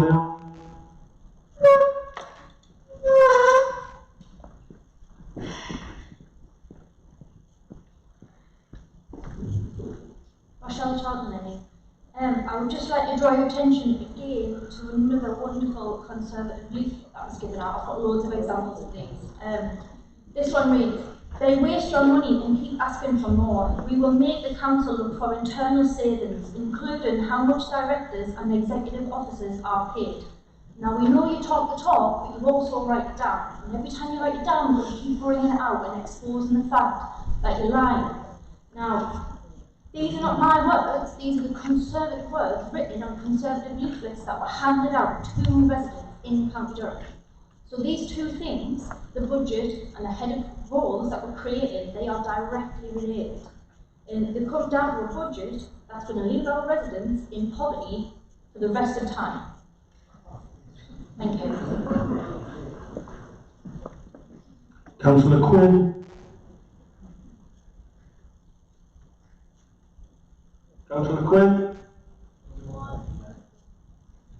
Gone. Oh, gone, sorry, I've got Quinn. Gone, sorry.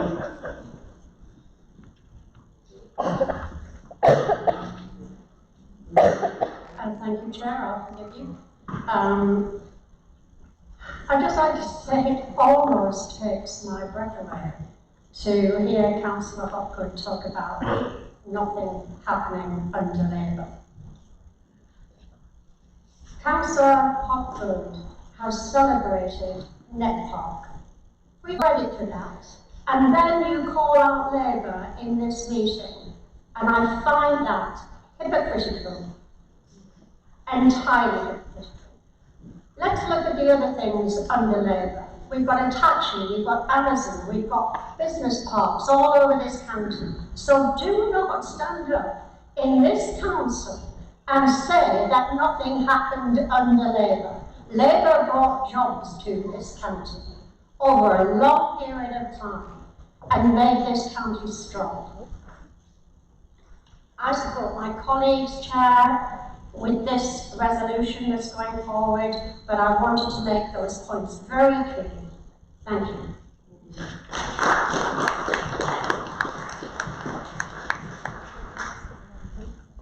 Sorry about the mistake there, Councillor Gunn. Looked like Quinn to me. Councillor Shield.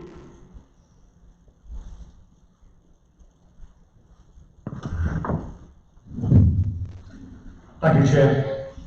Let's be specific with it. The best that ever achieved is £9 billion. A lot has been said today about financial hardship and the root of poverty. And Councillor Marshall actually said we need to look at the root cause. Let me tell you what the root cause is. The root cause out of poverty lies in more and better jobs, raising aspirations and providing opportunities for all. This economic strategy and transport, education, skills and training opportunities are vital. We also need to improve our approach that is intelligence-led and fully inclusive, harnessing the opportunities from digital connectivity whilst recognising that not all of our residents can easily access it, so ensuring we continue to provide other ways of those individuals reaching the support they need. We are working to ensure that there is a clear alignment across both our approach to tackling poverty and our economic strategy, whilst working hard to maintain a strong safety net of support for financially vulnerable households, particularly those in crisis. We've seen an increase in demand for the support and have aligned our resource and continue to align our resource to ensure that we can deliver that support in a timely way. And we have also improved our internal processes, so no matter which service an individual accesses, there are clear pathways to other support services, which can assist with maximising the household's income. I endorse this proposal. Thank you. Of one person, one additional cost, not the two, which has been misrepresented again by members of the opposition group. Thank you. Councillor Hopgood. Thank you, Chair. I read the report very carefully and it put a nasty taste in my mouth. That taste hasn't gone away, that taste is still there. I can't support this morning. I think the timing is totally wrong. We've just had that council tax report and we've debated the precept, and again, we're coming back and we're going out there to tell the residents, because they'll have to pay for it. Yes, you might get some grants for it, but you've got to match them grants and it's not straightforward. I think the report should be deferred, it should be put back at a later time, and I won't support this morning, Chair. Councillor McGowan.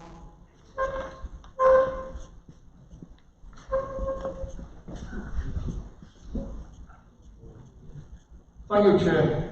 I don't often speak at these things. I leave it to people who are far better at public speaking than I do. But I feel moved today to speak in particular to Councillor Marshall's remark that we have increased council tax to pay for these two posts.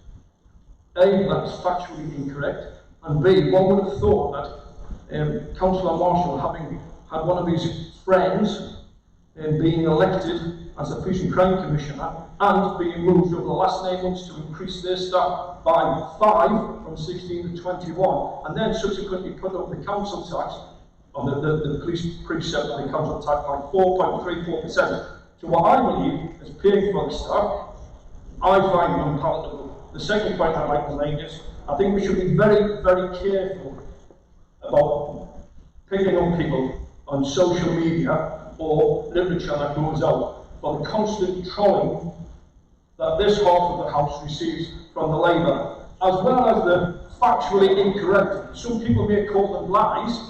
Remember, it's a debate on the rules. But it was brought up by councillors of what's been going out, leader. So let's have a look at what's on the opposition leader's page before we start thinking in-house. Thank you, Chair.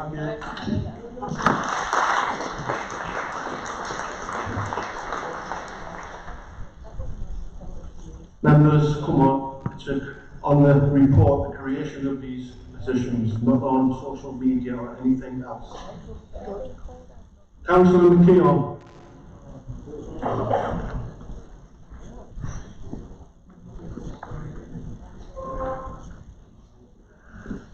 Thank you very much, Chair. I was quite surprised to hear colleagues across the aisle talk about how Labour did nothing for regeneration and job growth.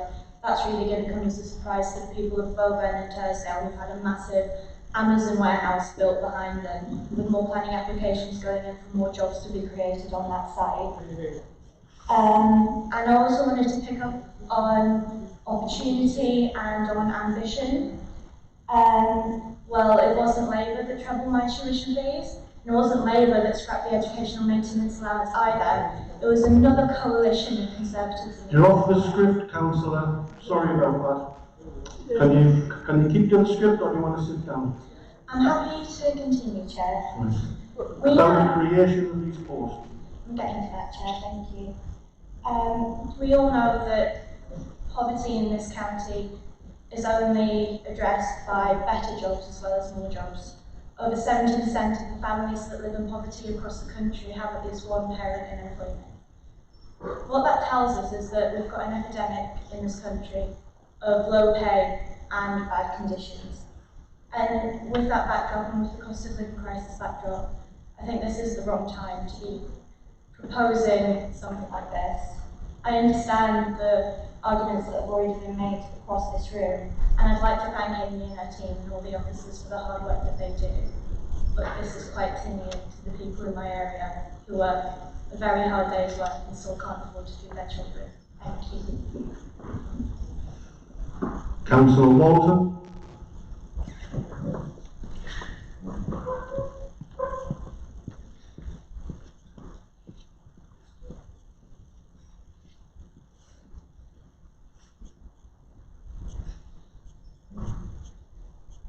Councillor Michelle Walton, Zelsey Division.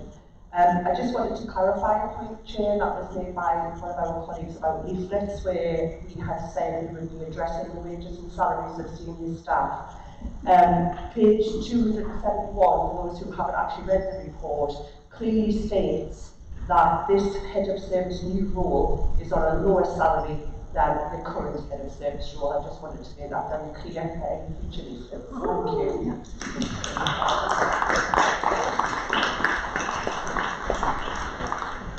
Councillor Miller.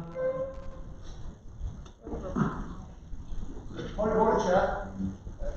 Just before Councillor Miller comes in, can I move that the corporate director be allowed to sit down? It's still there for all the time. The Chief Executive has already asked them, so thank you very much. Okay, Councillor Miller. Councillor Miller, Trimble Thornton. Fraser Storm, because I was going to apologise to being understand having to listen to this. I won't be agreeing to this. I think that level of salary, when other people, I echo what councillors on this side have said, quote Councillor Joplin, in the real world where I live, people aren't paid a fraction of that salary. People knock on my door, begging for food. I give up my Sunday mornings to deliver food, as do my colleagues in the division. That's the real world where we come from, and I won't be supporting that salary or this creation.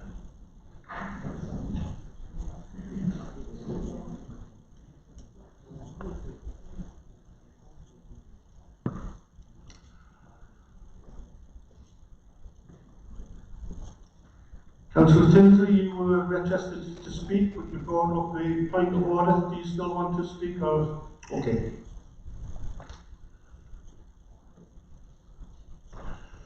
There's nobody else requested to speak.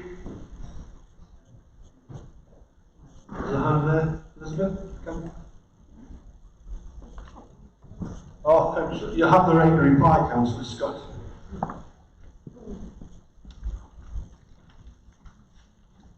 Thank you, Chair. Can I just deal with one inaccuracy, another inaccuracy from this morning's meeting?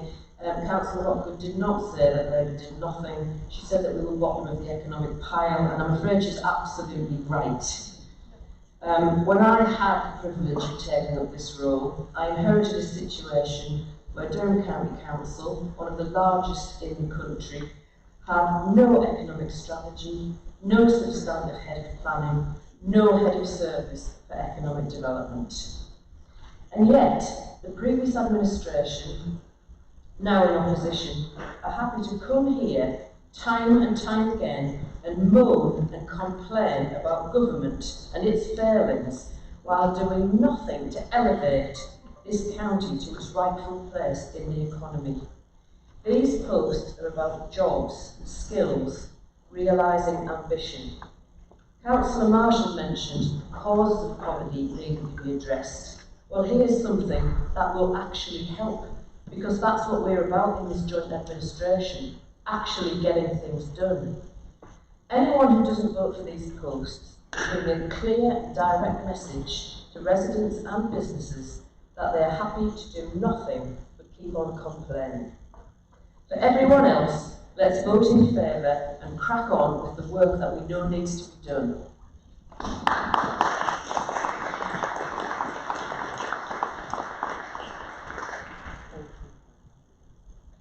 Okay, members, we'll go to the vote. I'll pass you over to the legal people through this process. Hang on a second. Yes, Councillor? Can we get a name for it, please? You've got 10 members to support. Okay, name for it. The vote will be recorded in the minutes. So we're voting on item 12, creation of head of service roles, regeneration, economy and growth. It's 1 in favour, 2 against, 3 to abstain. As always, if you press the wrong button, pressing the right one corrects your vote. Vote's open.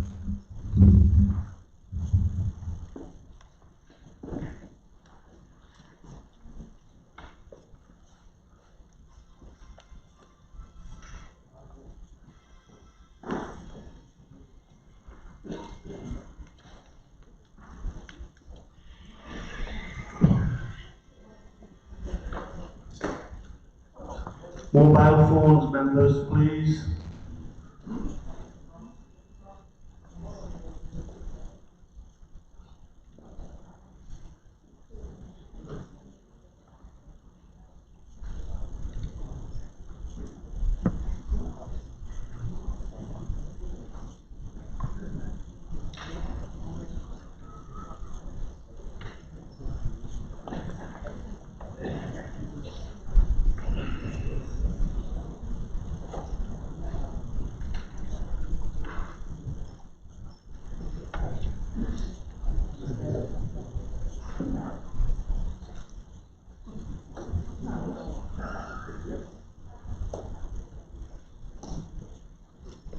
Closing the vote.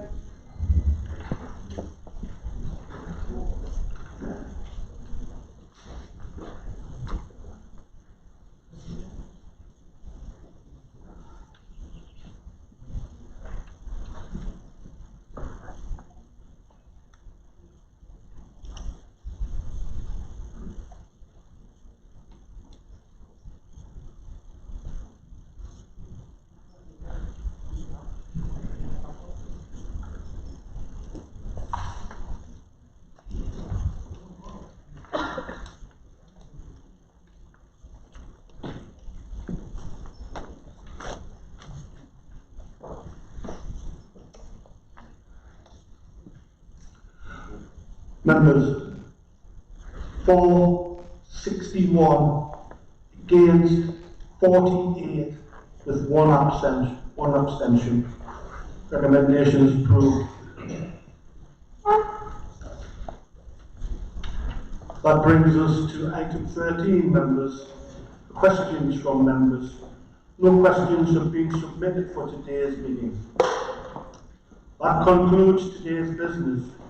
Before the meeting finishes, I would like to thank everyone for taking part, and for those members of the public and media who have watched this meeting. Thank you for your attendance. Can you wait until the broadcast is finished? The hall is now going to be empty, one row at a time.